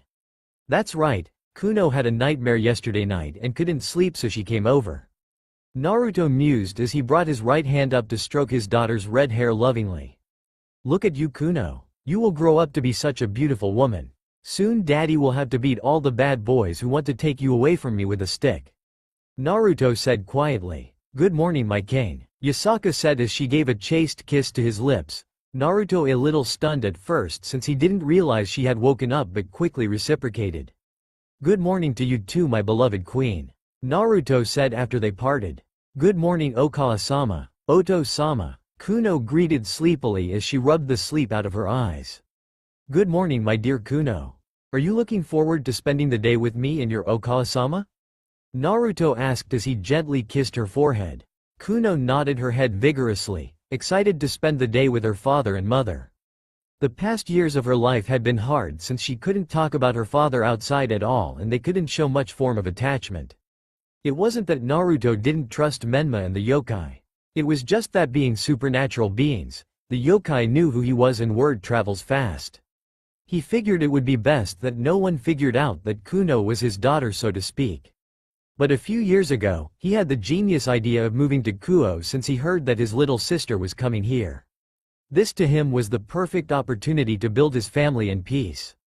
The group were masquerading as humans, and thanks to his runes, so long as they did not go above a certain level of power, they would be seen as human by anything supernatural or supernaturally aware. It not only allowed him to have some semblance of regular family life, but it also allowed him to watch over his little sister. "Why don't we go and get ready together, Kuno? We can leave your father to get his work settled so that there won't be any distractions later. I'll even let you sit in my lap while I brush your hair." Yasaka said. "But I want Oto-sama to brush my hair," Kuno said with a cute pout. "Sorry dear, I have some things I need to do. Tell you what, if you be a good girl for me and follow your mother, I'll buy you ice cream today," Naruto said. "Ice cream? Okay then," Kuno said as she jumped off the bed excitedly and headed to the bath. "You spoil her too much." "No, in fact you spoil all of us so much. Thank you for doing this for her. I know it would have been much easier for you if we stayed in Kyoto and you moved between here and Kyoto," Yasaka said as she snuggled into his chest. "You should know that all of you are the most important things in my life now. Seeing all of you happy makes me happy. Besides, it wasn't much trouble. Thanks to shadow clones and illusions, everything was much simpler than I thought it would be. Anyway, best not keep our daughter waiting. I need to go check up with them before we leave," Naruto said as he got up out of bed and walked out the door. As he passed through the hallways, he got the memories of his clones that the rest of his mates spent the night with. Ever since he developed a way to use Menma's clone technique, he would make clones for all the other mates that he did not spend the night with so that they would still receive his affections. "Good morning, Mia-chan," Naruto said as he gave his purple-haired Sekirei a kiss. She was always an early riser and seemed to never have any morning fatigue despite some of the physical activities they would do at night. She and Kazuha had become the default cooks for meals as well as managing the upkeep of the home. "Good morning to you too, Naruto-kun. I would love to talk to you some more, but it is my turn today to prepare breakfast, so I should get going before the rest get down there," Mia said with a formal bow as she excused herself. "Good morning, Kuroka," Naruto said, giving the woman a kiss, at the same time placing a kiss on the bundle that was currently in her arms. Kuroka had given birth to a healthy baby hybrid a year ago. His son, Boruto, had red hair and according to Kuroka would have a red cat tail and cat ears when he finally manifested his features. Boruto had also inherited the Sharingan, something that Naruto was grateful for since they could do an eye swap between him and Kuno should the need arise to prevent blindness from the Mangekyo Sharingan. "Good morning, Naruto-kun Nya. Is breakfast ready yet?" Kuroka asked as she bounced the bundle in her arms. "It should almost be ready. Mia went down earlier," Naruto said. Kuroka nodded and went in the direction of the dining hall. "Good morning, Kazuha-chan, Lucy-chan," Naruto greeted as he gave his two Pandora a morning kiss. "Good morning, Naruto-kun, Naruto-sama," they replied. "I should go see if Mia needs any help with breakfast. At the very least I can help her get the table set up," Kazuha said as she excused herself and headed off in the direction of the kitchen. "Would you like to follow me to the room?" Naruto asked. "No thank you, Naruto-sama. But thank you for the invitation. I would like to go and find Kuroka so that we may continue our word competition," Lucy said with a wicked grin before turning and walking in the opposite direction. "Honestly, I don't know what is worse, your flat dry puns and jokes or Kuroka's perverted teasing," Naruto said with a shake of his head, finding himself drawn to Lucy's derriere as she walked away. "Good morning, Tiamat-chan," Naruto said as he gave a kiss that jolted his still sleepy dragon awake. "Good morning to you too, Naruto-sama," Tiamat greeted happily. "I'm glad you enjoyed your kinky fun last night with my clone. I'll be sure to give you even more fun when it's your turn," Naruto said. "I look forward to it," Tiamat said as she sauntered away to grab breakfast. Naruto continued on his way towards the room at the very end of the walkway. Activating a runic array that would authorize his entrance, he shut the door behind him and activate various privacy and security runes. After all, it was always better to be safe than sorry in him mind. Screens illuminated all around the room, displaying various graphics and information, with the map of the world taking up the large center screen and several smaller screens explaining the markers that were present on the map. Naruto sat down in his chair as he went over the displayed information, making sure there are no discrepancies. "Report in," Naruto said as he rested his head in his arm. "We have been unable to locate any of the unaccounted Longinus thus far," Itachi said as he and Kisame were in a mountainous area tracking down leads to any Longinus that was not known to belong to any of the factions. There seems to have been no movement from any of the old Satan faction. They seem to have gone quiet. Too quiet if you ask me, Kakashi said, throwing his 2 cents in. Rizavum still has not been accounted for. But it would seem that his supporters are stirring, which is odd given that they did not participate in the civil according to your information and will only move under orders from Rizavum. Gaara said. Itachi, Kisame, keep looking. We need to know the status of all the Longinus. Kakashi, Guy, keep your eyes open for any news on the old Satan faction. Also carry on checking on the informant network. Some of them have gone dark for some inexplicable reason. Gaara, A, B, keep trying to locate Rizavum. He is a dangerous threat and the fact that his forces are moving at all shows that something has piqued his interest. Naruto ordered his pawns. Will do, Naruto-sama. They all responded before cutting off communications. Naruto sighed as he looked up at the world map deep in thought. Looking over the information on said map for probably the 100th time. It's been a year since we moved from Kyoto. Thus far no one has discovered us yet, which I am thankful for. It's not that I don't want to return to the underworld or that I lack the power to protect my family. In an outright fight only Menma, Great Red and Ophis would be a problem for me. The main issue here are those working in the shadows. There are definitely traitors in the 3 factions. Add to that this Chaos Brigade stirring trouble. I just want Kuno, Boruto and my future children to be able to grow up safely and not have to be constantly monitored. They're kids. At least for now Kuno can grow up with some freedom, at least till I have to go back to the underworld. Hopefully this mess is resolved before Boruto is old enough to remember anything. The last thing I want is for any of my children to grow up during a time of war. Naruto said to himself. He shook his head from any depressing thoughts and went to get himself decent for breakfast. The peerage or family, as Naruto liked to call it, enjoyed a wonderful oriental breakfast that Miya had prepared with the help of Kazuha. Naruto was seated at the head of the table with Yasaka to his immediate right, Kuno to his left and the rest of his pieces facing each other in order of bishop, rook and knight. Boruto was being cradled and fed by Kuroka with some help from Akasha. It still amazed Naruto how he could keep this many powerful women satisfied and able to live together, but he attributed it to the use of shadow clones and also his devil stamina. Once breakfast was done, Naruto left behind a few clones to keep the rest of his mates company and also run the convenience store while he spent the day out with Yasaka and Kuno. Well, I'll see you ladies later. When my student turns up, bring him to the training room. One of my clones should be there to take care of him. Naruto said. Could I have a drink before you leave, Naruto-kun? Akasha asked shyly. Of course dear, Naruto said, leaning his head off to the side to give her access to his neck. Once he was done he turned his attention to Tiamat. I still don't understand why you elected to train the kid that has the boosted gear. He is a worthless human. He doesn't have any talent for anything. No talent for fighting, no talent for magic. Heck, the only he could do was be a pervert before you started training him. Tiamat said. Look, Tiamat-chan, I get your animosity towards Diedrich, but can you imagine the power of the boosted gear in the hands of a pervert? What kind of horrors would be unleashed upon the world if we let someone whose brain is dangling between his legs run amok with a tool that has the potential to kill gods? Besides, look at Guy. He had no talent and right now he is one of the best hand-to-hand combatants even if he can't use any form of magic. Naruto said, explaining his reasoning. A few months after Naruto and his peerage had arrived, he was alerted to the presence of the boosted gear in one Issei Hyodo. The boosted gear was still dormant and if not for Naruto having his Rinnegan active he wouldn't have noticed it at all.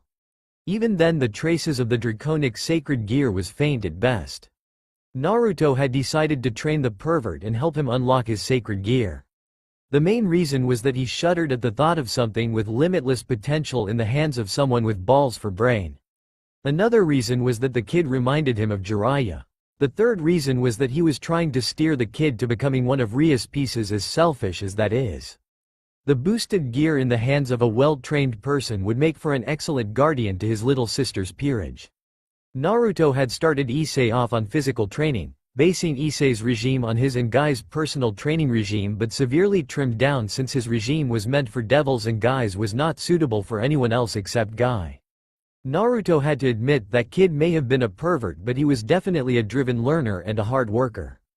The kid even managed to awaken the base form of the boosted gear in the first month of training and was able to advance it into the usual gauntlet form.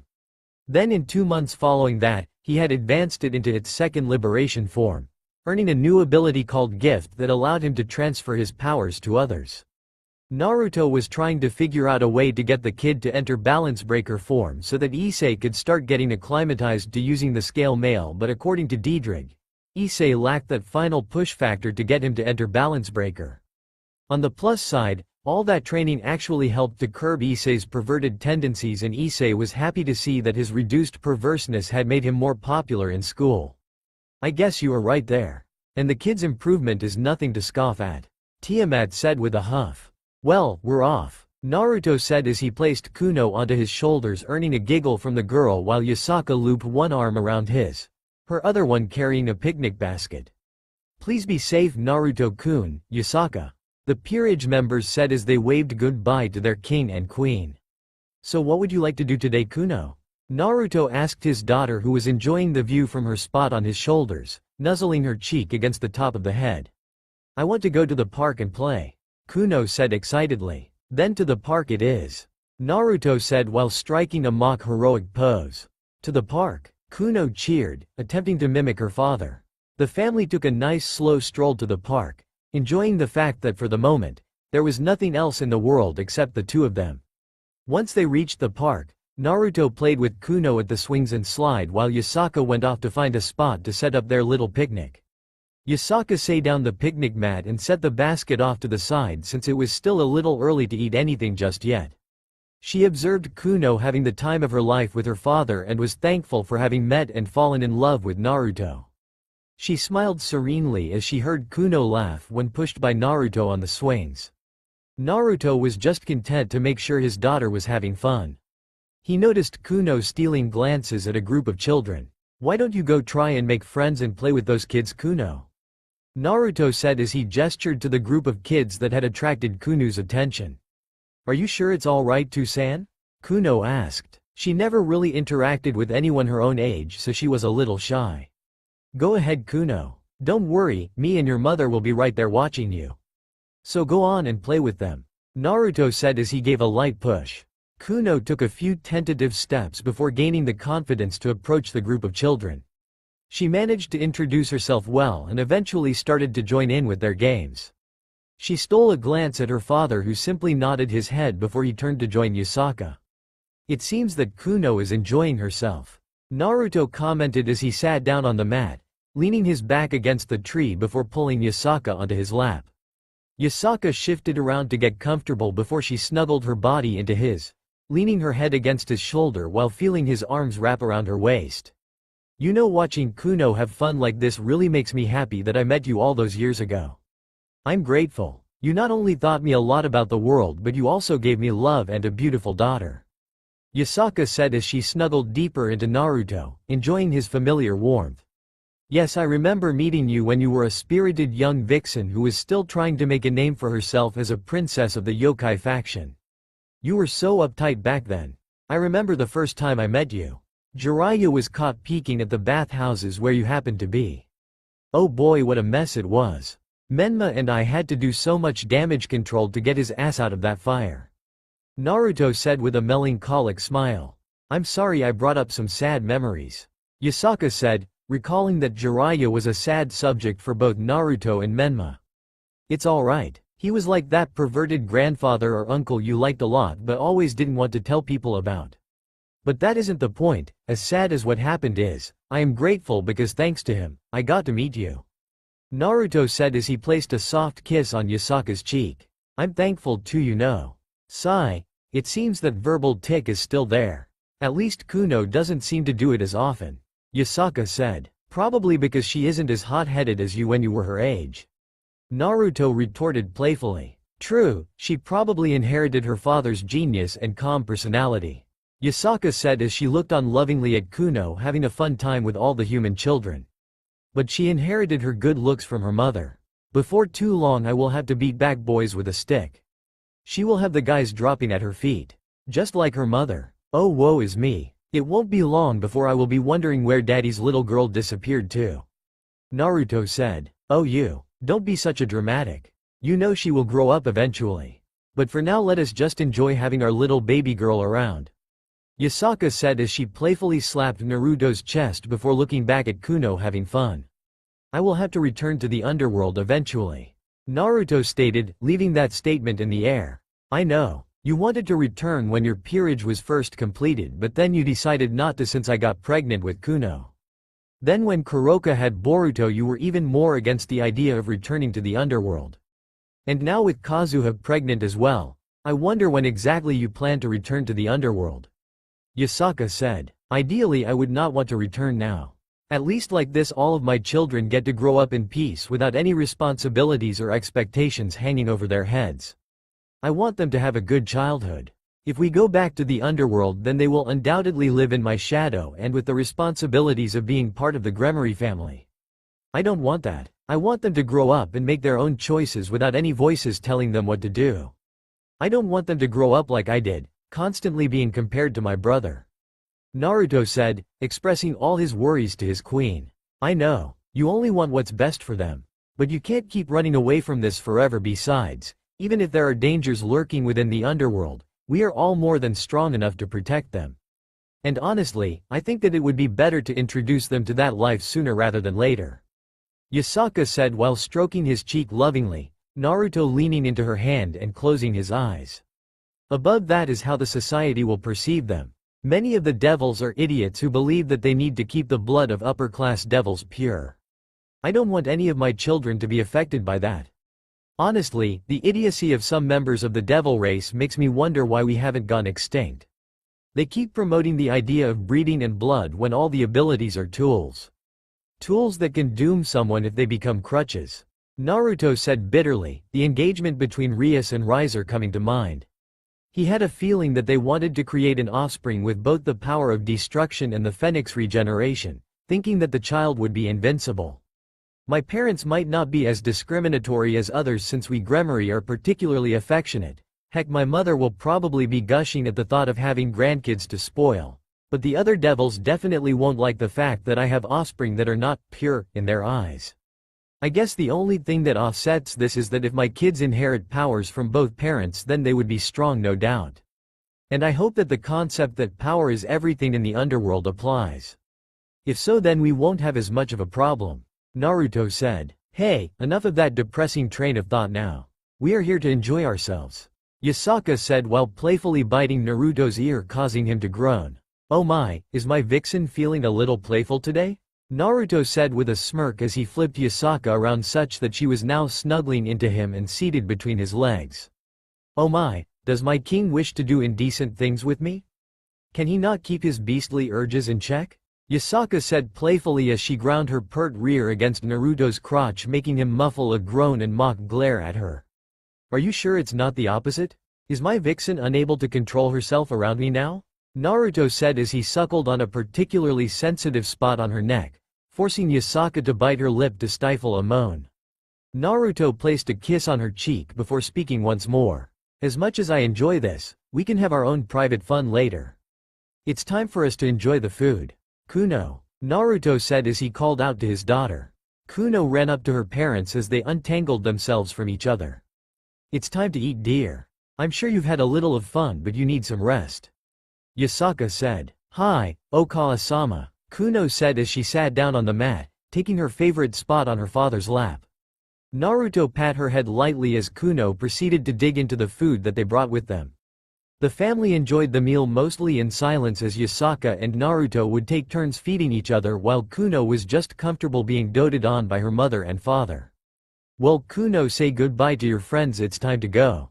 Naruto said as he helped Yasaka pack up the things. Kuno looked a little sad that it was time to leave already. Don't be so sad, Kuno. Your father still needs to fulfill his promise of getting you ice cream, remember? Yasaka said. At this, Kuno's eyes seemed to sparkle. She dragged her father with strength that shouldn't be possible for an 11-year-old and brought him to the ice cream stand where she ordered a triple scoop of mixed flavors. She happily slurped her ice cream, tuning out everything else while Naruto and Yasaka shared a simple single scoop of vanilla. Naruto's eyes narrowed when he felt a familiar energy. "Did you feel that?" Naruto asked quietly while subconsciously pulling Kuno closer to him. "Yes. What are fallen angels doing in an area run by devils?" Yasaka wondered. "I don't know, but I guess we will find out soon enough," Naruto said. The three of them headed home and Kuno decided to take a nap. Naruto went to check on the Issei, who was currently undergoing physical conditioning. "Issei," Naruto called out as his clone that was watching over the boy dispelled. "Yes, sensei?" Issei asked. "I need you to be a little bit more careful around here now. It seems there are fallen angels in the area," Naruto said. Naruto had thought Issei all about the supernatural factions but had yet to broach the subject on who and what he was. Deciding that now was a good time since Naruto had received word that Ria's engagement was being moved up, Naruto took a deep breath as he prepared to explain everything to his student.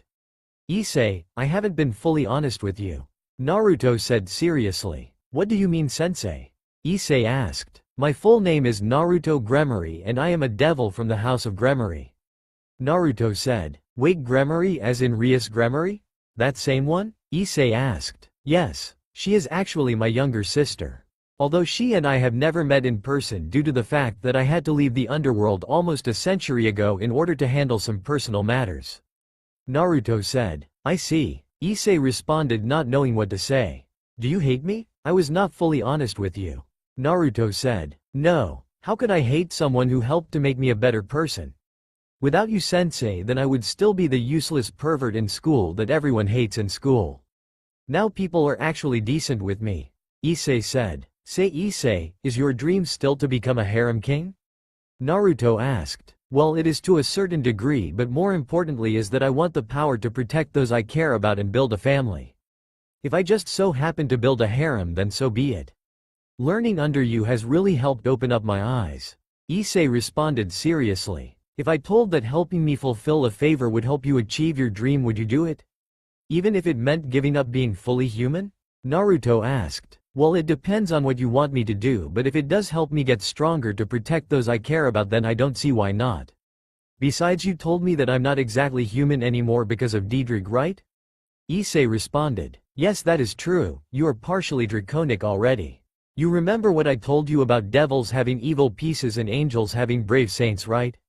Naruto said. "Yeah, I can sort of see where this is going.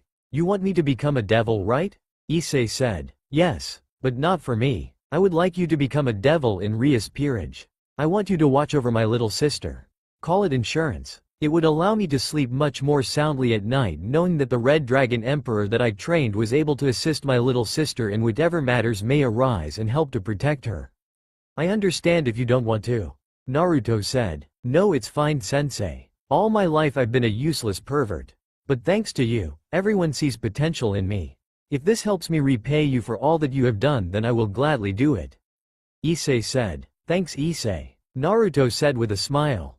"So how do I go about becoming part of Rias Senpai's peerage?"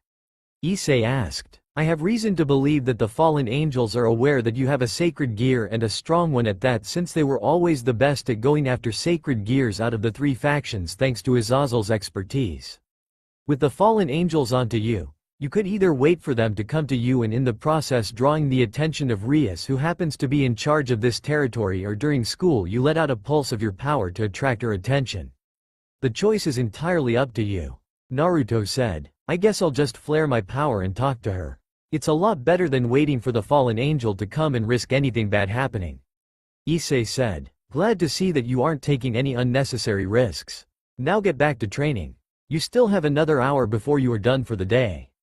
Work on your other skills besides physical training," Naruto said as he turned to leave the training ground. "Hi, sensei," Issei said as he got to work practicing his kenjutsu. "And Issei, please don't tell Rias that I trained you or that I sent you. For now, I want to remain anonymous to the world at large," Naruto said, turning back to look at his student, who simply nodded in response. When he got out of the training grounds, he saw Yasaka waiting for him with a seductive smirk on her face. Naruto just raised an eyebrow at this before he was pulled in for a heated kiss. You said we would continue this when we got back home. Well, we are home now, so let's have a little fun, shall we? Yasaka said. Of course, my dear queen. Naruto said as he flashed them to their bedroom. Lemon warning. They continued their heated kiss as Naruto's tongue explored Yasaka's waiting mouth. His hands trailed down to her shapely rear, massaging it softly before lightly spanking her ass cheeks, getting her to moan into the kiss. Yasaka was running her hands through his crimson hair, her tongue battling with his for dominance. They broke apart for air, staring into each other's eyes in silent consent before they moved to the bed, articles of clothing being shed as they were now both nude. Naruto suckled on the sensitive skin at Yasaka's neck and collarbone, causing the blonde-haired yokai to moan loudly. His hands trailed along her sides, sending shivers down her spine. Yasaka's own hands weren't idle as they left feather-light touches on his defined torso. Naruto kissed her deeply as his hands moved to cup her large ass, his fingers sinking into the soft globes of flesh. He gently massaged them, getting Yasaka to moan into the kiss. His index and thumb played with her erect ass, teasing the sensitive peaks by flicking, pinching and rolling them between his digits. He broke the kiss and trailed butterfly kisses down her neck and collarbone before enveloping her in his mouth, blowing air on it before suckling on it, causing Yasaka to arch her back to try and increase her pleasure. Naruto snaked his hand down her flat abdomen before brushing lightly against her nether lips, getting her to shudder and buckle her hips as she tried to get more pleasure. Naruto continued to tease the outside of her lower lips, occasionally brushing against the sensitive nub before finally inserting 2 fingers into her. Yasaka's moans increased in volume as she moved her hips to increase the pleasure she got from his fingers. Her own hands went down to his member and started pumping the stiff rod, earning groans from him. Enough foreplay. I want you inside me now. Yasaka pleaded. As you wish, my queen. Naruto said as he removed his fingers from inside her. He placed his member at her entrance, spreading her legs wide using his thighs. He grabbed her hips and eased himself into her, feeling the familiar warmth and tightness of his queen while Yasaka felt the fullness and completeness from having her king and love inside her. Their pace was slow and delicate at first before Naruto started pushing into her with abandon while Yasaka met his thrusts with his own, increasing their pleasure. Before long the two of them screamed out in bliss as they reached their orgasms, Yasaka's juices covering Naruto's member while he deposited his seed into her. He pulled out and lay down next to her, catching his breath. Would you like another round, my queen? Naruto asked. We aren't leaving this room until we are both thoroughly satisfied. Yasaka said with a seductive smile. Lemon end. A few hours later, the king and queen had finished their little rut and Yasaka was blissfully resting in the bed.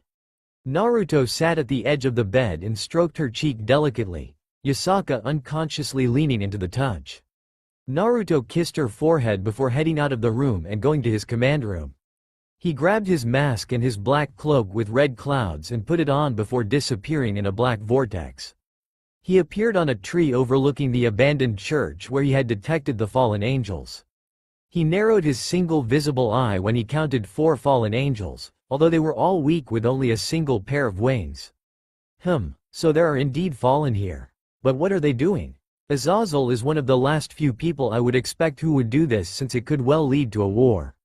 Naruto said to himself. He listened in to the conversation of the fallen, getting their names and stowing that information away for further research. Eventually he got bored of their useless bickering and decided to go back and do research on them. He returned back to his command room, activating the terminal and entering the names of the fallen. The other 3 have nothing really worth noting. But it seems that this 4th one, Rainier, is unusually devoted to Azazel and would go to great lengths to please him or at least do things that she thinks will please him. Naruto mused. He decided to get in touch with his contact to learn what could have drawn the fallen angels here. Interesting, so they managed to track the boosted gear here.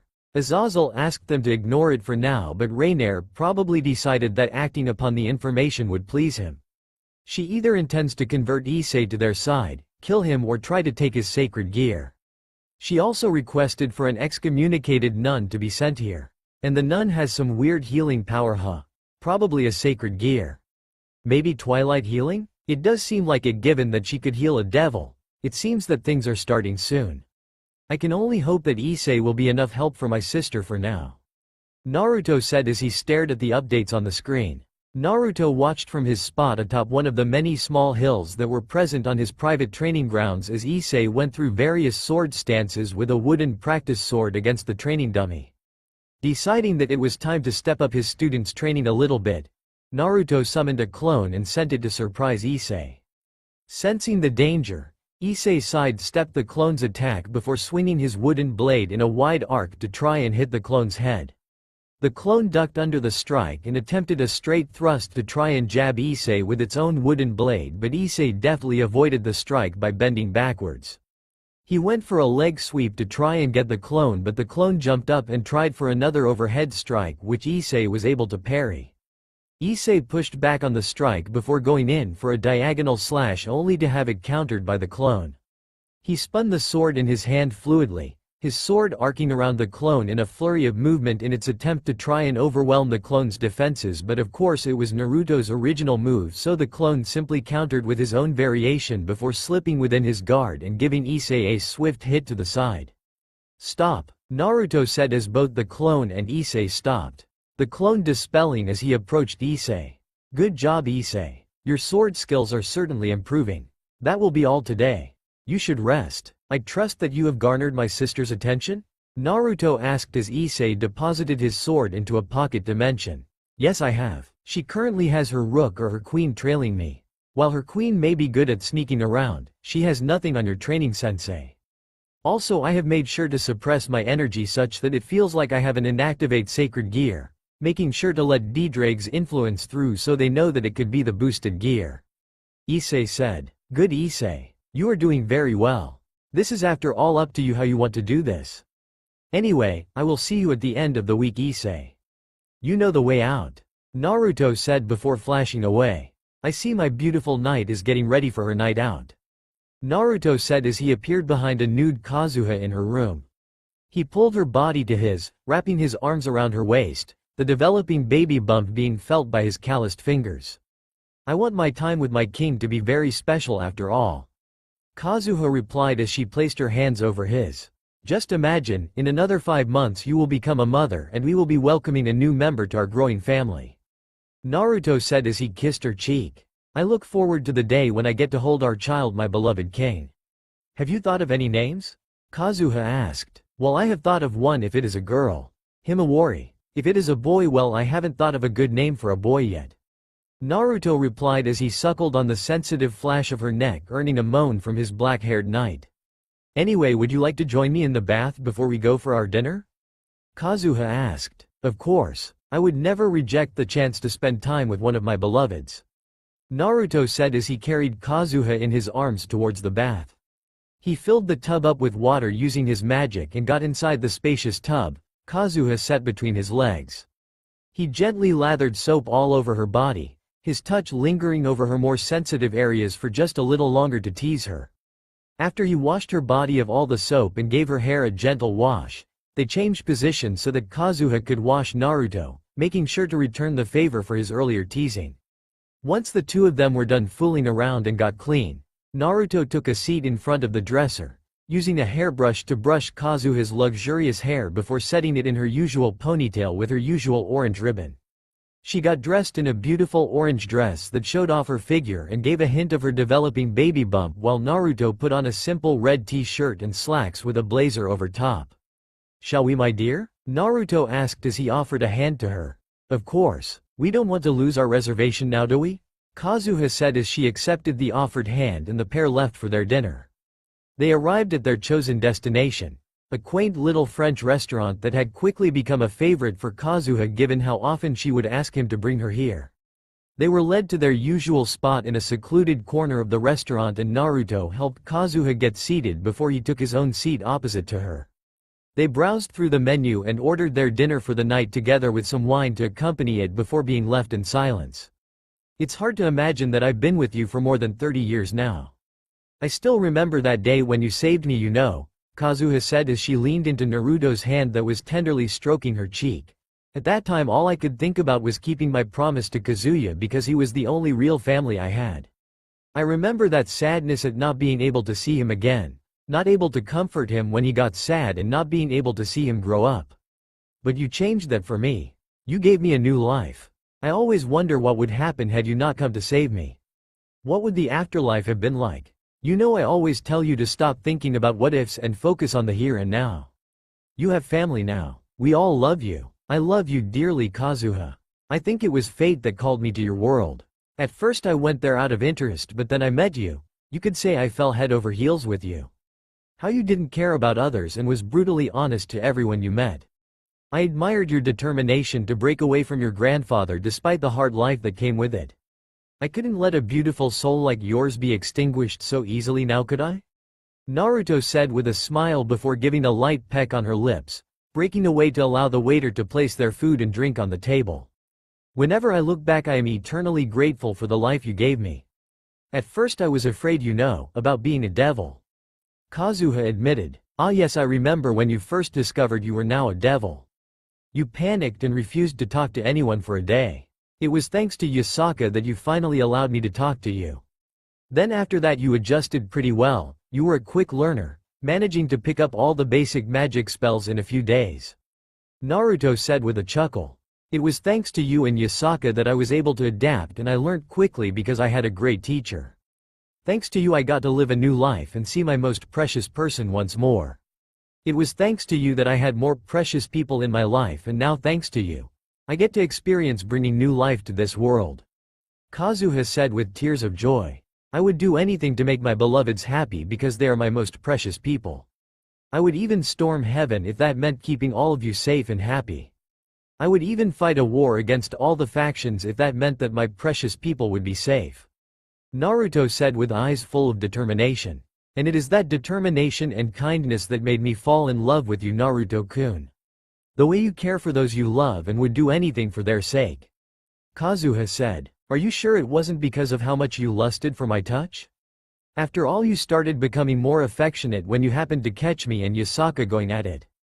Naruto said suggestively while wiggling his eyebrows, getting Kazuha to blush. Well, I will admit that it was one benefit, but our relationship is more than just a physical one. After all, the greatest symbol of our love grows as we speak. Kazuha said as she had a warm smile on her face, one that was mirrored on Naruto's face. Do you remember that time during the 9th Nova clash? When you first showed your devil powers against the Nova? Naruto asked, the both of them reminiscing about the past. How could I not? I put too much energy into the technique and ended up causing a lot of property damage even if it managed to go through an entire Type S Nova. And then Yasaka wasn't much better with her fire. Of course, thanks to your illusion we didn't have too much explaining to do except for your unique powers as a limiter. Kazuha said, putting emphasis on the word unique since it was basically all of Naruto's devil powers that they could mask as being special limiter powers from having two very strong, Pandora. Your grandfather is pretty good with coming up with cover stories though. I mean, experiment to see the benefits of two Pandora sharing one limiter? Experiment on injecting more stigmata into a limiter? Unique genes that resonate with the Pandora? I don't know which one I found more surprising, the fact that he could come up with all of that on the fly or the fact that people actually bought that nonsense. Naruto said, people were desperate and we gave them hope during dark times. I still can't believe how the Nova invasion ended once you decided to reveal your full devil powers and destroy the Nova homeworld. Kazuha said with a chuckle. After revealing that he was a devil and after the 12th Nova clash, Naruto had gotten bored and decided to just go to the Nova home world, using his ultimate Susanoo and his strongest attack to destroy the world, ending the Nova threat for good. Well, I got tired of the constant alert and I wanted to enjoy my time with my girls, Cleanup after that was troublesome though. Naruto said with a shrug. Since they were done with the meal, Naruto paid and helped Kazuha out of her seat before the two of them walked through the park together. Kazuha's head leaning against Naruto's shoulder as he had an arm wrapped around her, his blazer draped over her shoulders. It's a beautiful full moon tonight. How about we sit down and watch the stars for a little while? Kazuha suggested. Naruto nodded and sat down on a bench, pulling Kazuha to sit in his lap as he wrapped his arms protectively around her waist. It is a nice night. I like times like this, nothing but me and my beloved spending time together just the way I like it. Naruto said. I wonder what is going on back in my own world. I wonder how Kazuya and Satellaizer are doing. Kazuha said, I remember when you used to resent her, constantly complaining to both Yasaka and me how, and I quote, that blonde harlot is trying to steal my Kazuya from me and is corrupting my little brother with her body. But then you started accepting her.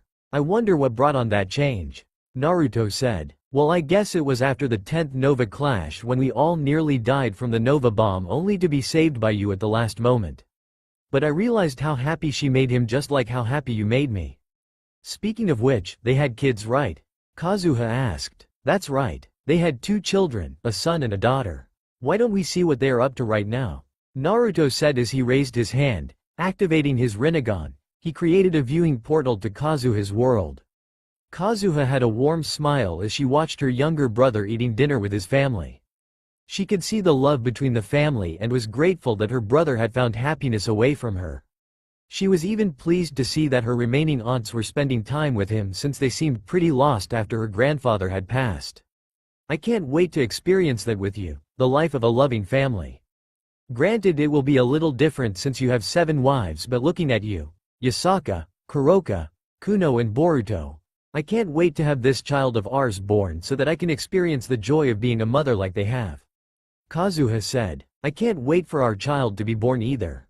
Now come on. It's time to go home. Naruto said. The 2 of them enjoyed a peaceful stroll back to the shop before heading off to bed, Kazuha using Naruto as her pillow.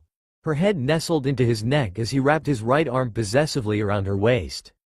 He gave her a light kiss before they both drifted off into blissful unconsciousness.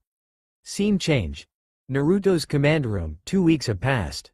I see, so Rizavam is going after something called Sephiroth Graal, also known as the Holy Grail. Any idea why he would want it? Naruto asked as he went through the data gathered by his pawns. We have no idea, however he has made no other movements besides showing a keen interest in that particular sacred gear. Gaara said while I was busy punching B in the background for terrible rapping. Keep an eye on him and tell me if any other development occurs. Naruto said before he cut off the communication with them. Odd, of all the sacred gears. Itachi and Kisame have reported to me that the hero faction is currently in possession of the true Longinus, Annihilation Maker and the Dimension Lost, while the Incinerate Anthem is with the magicians. Then there is also the problem of the hero faction brainwashing and using people with sacred gears. Just what are they planning? Kakashi, guy, can you hear me? Naruto said, getting in touch with his other team of pawns. Loud and clear, Naruto-sama. Kakashi responded. I want you to keep an eye and ear out for any development regarding the hero faction. It seems they are amassing power, and anytime a singular group tries to consolidate their power, it is never a good thing. Naruto said. Duly noted. We will inform you should we learn of any development regarding the hero faction. Kakashi said before the communication was cut. Things are happening in the background for now. I wonder if any of the faction leaders have taken notice of this. But then again, the dissidents have been good at hiding their movements so far. Oh well, it would seem that Issei is handling his situation well. The Fallen have taken an interest in his now. In fact, if I recall, he has a date with one this weekend. Oh well, how he decides to approach this matter is his choice. I should trust my student after all. Naruto commented. I need to go get a drink. Naruto said to himself as he walked out of the command room, grabbing a black haori to wear over his short kimono and a green striped hat to go along with it. He wished his wives goodbye before he went to his frequented drinking location. He entered the Rolling Stones bar and took his usual seat by the counter and ordered his usual cocktail. As he was drinking, his mind wandered through various thoughts, namely the current storm about to come and also his family. He shook his head to clear his mind. The purpose of this is to relax, not to add to his worries, so he stopped thinking about troubles and focused on the lighter things in life, such as his growing family. Of course, he absent-mindedly thought about what his mother would say about him when he returned with children. He shuddered as he thought about the dressing down that he would undoubtedly receive from her. His thoughts then wandered to his little sister, the one who he had yet to meet. He was certain his parents and his brother had told her stories of him, although he dreaded the meeting with her that was sure to come eventually. Would she hate him for leaving her alone? Would she hate him for not helping her out directly with her engagement? Would she hate him for just leaving their family out of the blue? Those were Naruto's thoughts. He had watched Rias as she came to his store from time to time. She had matured into a beautiful young lady and the resemblance to their mother was definitely there. He had occasionally observed her hunting stray devils, of course only those he believed she and her peerage could handle. No reason to put her at risk after all. He would make sure to eliminate all the more dangerous strays before anyone got wind of them, making it look like accidents or the fault of other factions to cover his tracks. Strategically she was good for someone her age and her aura was definitely outstanding as well, but she was careless and relied too heavily on overpowering the enemy. Granted she was still young and had a ways to go, the potential was there. She and her peerage just need the right push. Thinking of her peerage, it would seem that Rias has a knack for saving people. She saved a half-fallen angel, revived a near-dead subject of the Holy Sword Project and gave new life to a half-vampire. Naruto had been observing her peerage occasionally and while good for their age, they really needed to deal with their personal problems if they wanted to go further. Deciding that it was enough thinking for the night, Naruto decided to make plans for his weekend time with Lucy. Time skip. Weekend. Are you ready to go, Lucy? Naruto asked as he waited by the doorway. Lucy was currently looking at a full-length mirror, adjusting her dress and hat till they were in a position that she was satisfied with. I am now. Where are we going today? Lucy asked as she wrapped her arms around Naruto's right arm, trapping it between her bosoms. Well, there is a fair in town, so I thought it would be a good idea to bring you there today. Unless of course you don't wish to go, then we can always do something else. Naruto said. No, it's fine. As long as I get to spend the day with you, Naruto-sama. Lucy said with a cute blush. Oh my, is the stoic Lucy actually blushing? You should show this cuter side of yourself more often around the others and not just around me. No one's going to judge you for actually showing feelings, you know? Well, Kuroka might tease the hell out of you, which she already does, so I don't see much of a difference. Naruto said as he kissed Lucy's cheek. He led her out of the house and they took a nice stroll towards the fair. But what if the others think I'm weird or something? Lucy asked shyly. Lucy, you need to loosen up. There are a range of expressions that we as living creatures are able to show. You don't always need to confine yourself to the extremes of the spectrum. The world isn't black and white. Being gray is what differentiates us from the inanimate. Naruto said with a chuckle. The couple went around trying out various things at the fair, spending most of the time taking in the sights and sounds of the crowded fair that was unique to the usually sleepy atmosphere of quaint little Kuo town. They tried out some of the activities and games, Naruto winning Lucy a cute little stuffed cat that reminded her of Kuroka. Naruto gave a nervous chuckle as he saw Lucy giving some loving attention to the toy, which hinted towards what he would occasionally do to his other bishop. It would seem that his pieces, although willing to live together, had some intrinsic dislike for their counterparts and were always trying to one-up each other, with the only exception being Kazuha and Mia. Fallen angel. Lucy commented softly, to which Naruto nodded. Yes, I believe they are trying to bait Issei for some reason. Oh well, let's leave it to my student. If he can't handle someone like this, then his training needs to be stepped up. Now come on, let us not bother ourselves with such matters. The important thing is us spending time together. Naruto said as he led Lucy to grab a bite to eat from one of the carts. After they were done eating, they decided to simply sit down in the park and chat for a while before going to find a place to eat dinner at. Naruto-sama, Lucy said, but was interrupted by Naruto. Naruto-kun, I may be your king, but you are also one of my mates. There is no need for such formalities unless of course you have that sort of kink like Tiamat, then by all means go ahead. Although that would be quite hot if you were really into the same things as Tiamat is. Damn it. Jiraiya-sensei has corrupted me. Naruto said. Naruto-kun, what made you choose me over my sisters? I mean, I'm not as strong as Windy, Teslet or Cassandra. Why didn't you choose Cassandra for your bishop? What made you choose me? Lucy asked. Are you having doubts, dear? I chose you because the moment I laid eyes upon you and your sisters while you were still asleep, I felt a connection form between us. If you think about it, I could have taken Chiffon as a rook, quite a suitable position for her, but I chose you because you were special to me. You said it yourself, right? You might be weaker than your 3 older sisters, but you have the ability to understand. Naruto said. That I did. I still remember the shock when father told me that he had agreed to allow me to become your bishop in exchange for your services in the war against the Nova.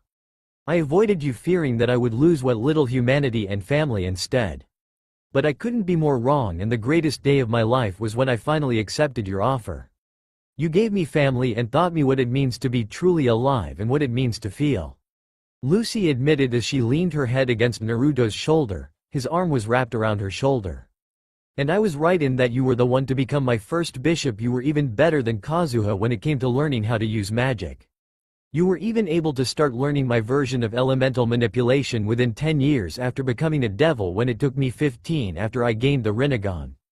Naruto praised. But you were figuring things out on your own while I was merely following your teachings.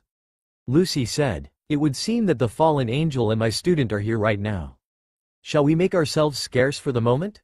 Naruto asked. Lucy nodded and Naruto activated a cloaking technique that would make them seem as though they weren't even there. Against more skilled opponents or censors this technique wouldn't work, but against the level of people he was trying to avoid, namely the fallen angel and Ria's peerage, this was more than adequate. Issei, I had a really good time today. Could you kindly do one more thing for me? A beautiful black-haired girl asked. What is it, Yuma-chan? Issei asked sweetly, although inside he was cringing at having to blatantly lie like this. The fallen angel's intent to harm he was so clear that it was really disgusting to him to have to keep pretending until she made her move. Could you please die for me? Yuma asked. I was waiting when you would make your move. Issei said as he put some distance between himself and Yuma, who had reverted into her true form. She had become more mature and she now wore a leather outfit that left little to the imagination. Her pair of black wings were unfurled as a barrier surrounded the area. What do you mean? You are just a kid with a dormant sacred gear. How on earth did you know I was after you? Yuma asked. I can sense your intent, Yuma, or should I say fallen angel. Tell me, what is your real name, and did Azazel order you to do this? Issei asked. I am Rainier. And no, Azazel only ordered us to watch you, but I'm sure that once he hears of what I have done here he will reward me greatly. Rainier boasted as she created a spear of light. I expected as such, Issei said as he summoned his katana that Naruto gave him from his pocket dimension, seeing no reason to reveal his sacred gear for such a weak opponent. Die, human, Rainier said as she hurled the light spear at Issei. Issei channeled lightning magic into the katana, destroying the light spear when it came into contact with the blade. He pushed more magic through the blade, extending it out as a short spear of electricity that pierced Rainier's wing, making her body go numb. I suggest you leave. I'm merciful today, so I'll let you leave, but that was just a warning and to tell you that I can kill you at any time. So don't think you can disobey your superior's orders so easily and also enter someone else's territory without repercussion. Issei said coldly. Rainier glared at him before flying away with her tail between her legs. You can come out now. I know you've been following me for some time, Issei said as Kaneko and Akeno appeared from the trees. Era, how did you manage to sense us? You must be pretty good and you seem adept at using magic and a sword. I assume you know that we are devils? Akeno said. Issei simply nodded his head. Good, our king would like to speak to you. She has an offer to make you. If you would please come with us. Akeno said. I would like to speak to Ms. Gremory as well, so lead the way. Issei said as he followed behind the two devils. Well, it seems my student handled that quite well. I'm impressed. If that was him from a few months ago he would be too busy ogling the fallen angel to even notice a light spear piercing his gut. Naruto said and Lucy nodded in agreement since she too had seen the changes that the young man went through. Shall we go have our dinner then? It's about time for it anyway. Where would you like to go, Lucy? The usual? Naruto asked as he carried her in his arms and proceeded to hop on rooftops towards her usual dinner place, making sure to place an illusion so no one would notice them.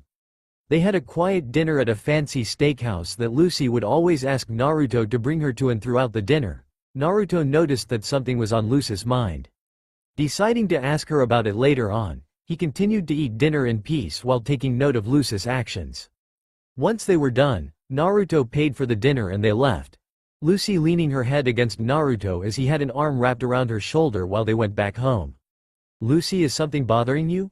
Naruto asked with concern. No, there is nothing wrong, Naruto-kun, Lucy said with a smile that Naruto instantly knew was false. Don't lie to me, Lucy. I can feel your emotions in turmoil not only through my own abilities but also our bond from the evil pieces. Tell me, what is it that is bothering you? You can be honest with me, Lucy. I would do anything to make you happy, Naruto said, taking her hands in his. It's just that I'm a little jealous of Yasaka, Kuroka and Kazuha. They look so happy bearing you and raising your children. I want to feel that happiness. I want to have a child with you as well. Lucy said, "Are you sure about this? Having a child is not something one should think about so casually.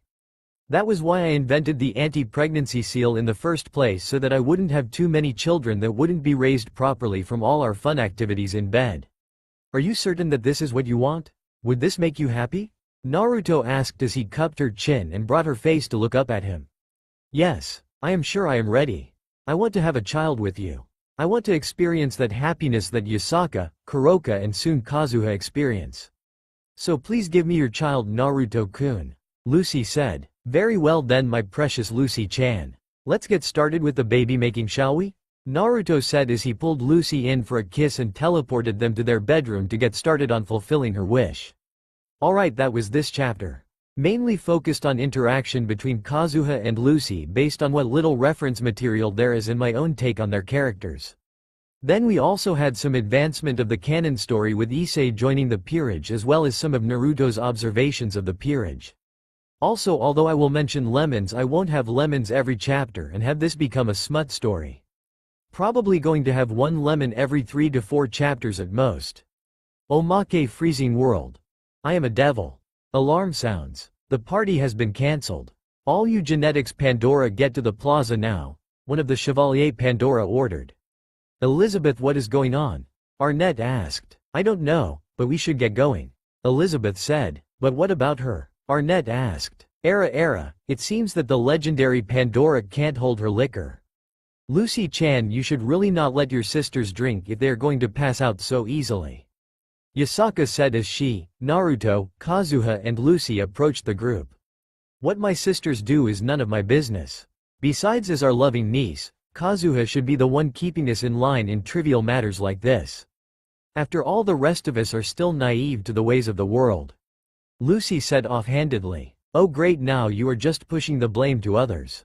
By the way, has anyone seen Kazuya and Satellaizer? Wait a minute, that harlot. She is trying to seduce my cute little Otuto into doing indecent acts with her. Kazuha said with an expression of horror on her face.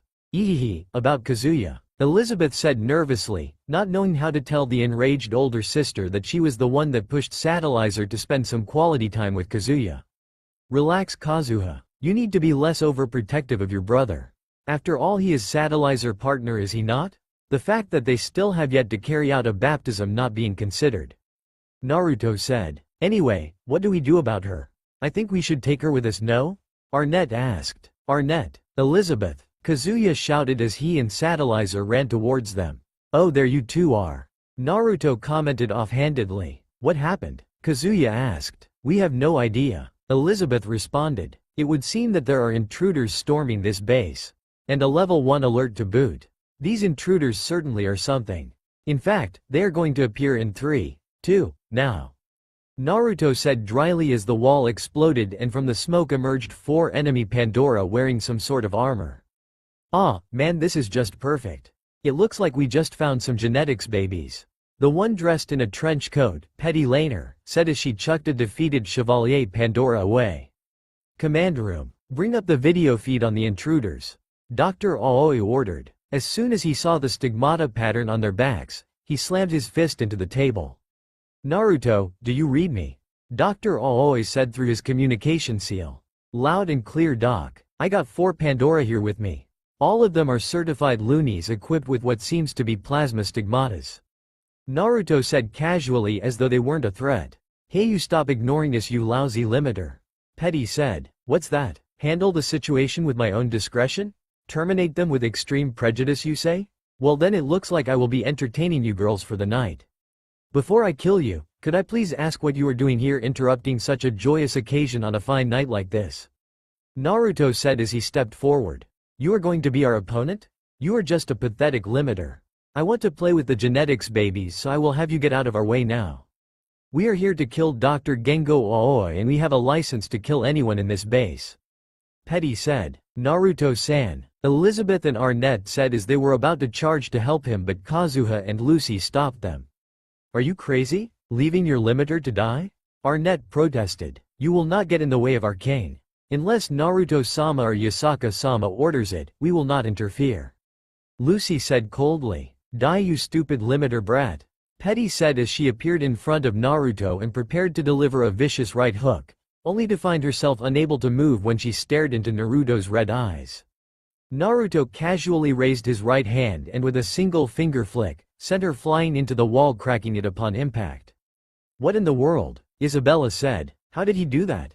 Kazuya asked. Like Lucy said, if you were to join this fight, you would only get in our king's way. Kazuha said. I'm afraid I can't let you kill Dr. Aoi. You see, he and I have a contract. And my pride as a devil won't allow that contract to be terminated prematurely by some Pandoras who should be in a mental institute. Naruto said as he loosened the collar of his shirt. Devil contract? What the hell are you talking about? I'm going to turn you into a beautiful corpse. Isabella said as she blasted Naruto with a beam from her plasma weapon, only to have Naruto activate his Rinnegan and absorb the energy. What the hell are you? Petty asked. I am Naruto Gremory, an ultimate class devil from the house of Gremory. Naruto said as he flared his devil wings out. Naruto-san is a devil? And what were you two talking about Naruto-san being a king? As in royalty? Elizabeth asked. He is technically royalty in devil blood, but devils have something called the evil pieces that allows him to revive other species as devils. They are represented by chess pieces. Naruto is the king, Yasaka is the queen, I am the knight, and Lucy is the bishop. It was how I was brought back to life after the 8th Nova clash. Kazuha explained. Stop fucking with us. Petty shouted as she charged once more, only for Naruto to sidestep and break her arm before flipping in the air and delivering a devastating dropkick to her back. He stepped on her back to keep her in place as his hand held onto her head. Now then, I want information, and seeing as you are the leader, you would know everything, or at least most of it. Naruto said as he used his Rinnegan to extract Petty's soul, her body becoming lifeless. Interesting. Dr. Aoi will want to know this. Anyway, I have what I want. It is time for you girls to disappear. Naruto said as he simply stared at them, summoning black flames to burn their bodies. Well then, now that the problem has been dealt with, let's get back to partying. Naruto cheered. That's all for now. If you enjoy this video, then please like, share and do comments.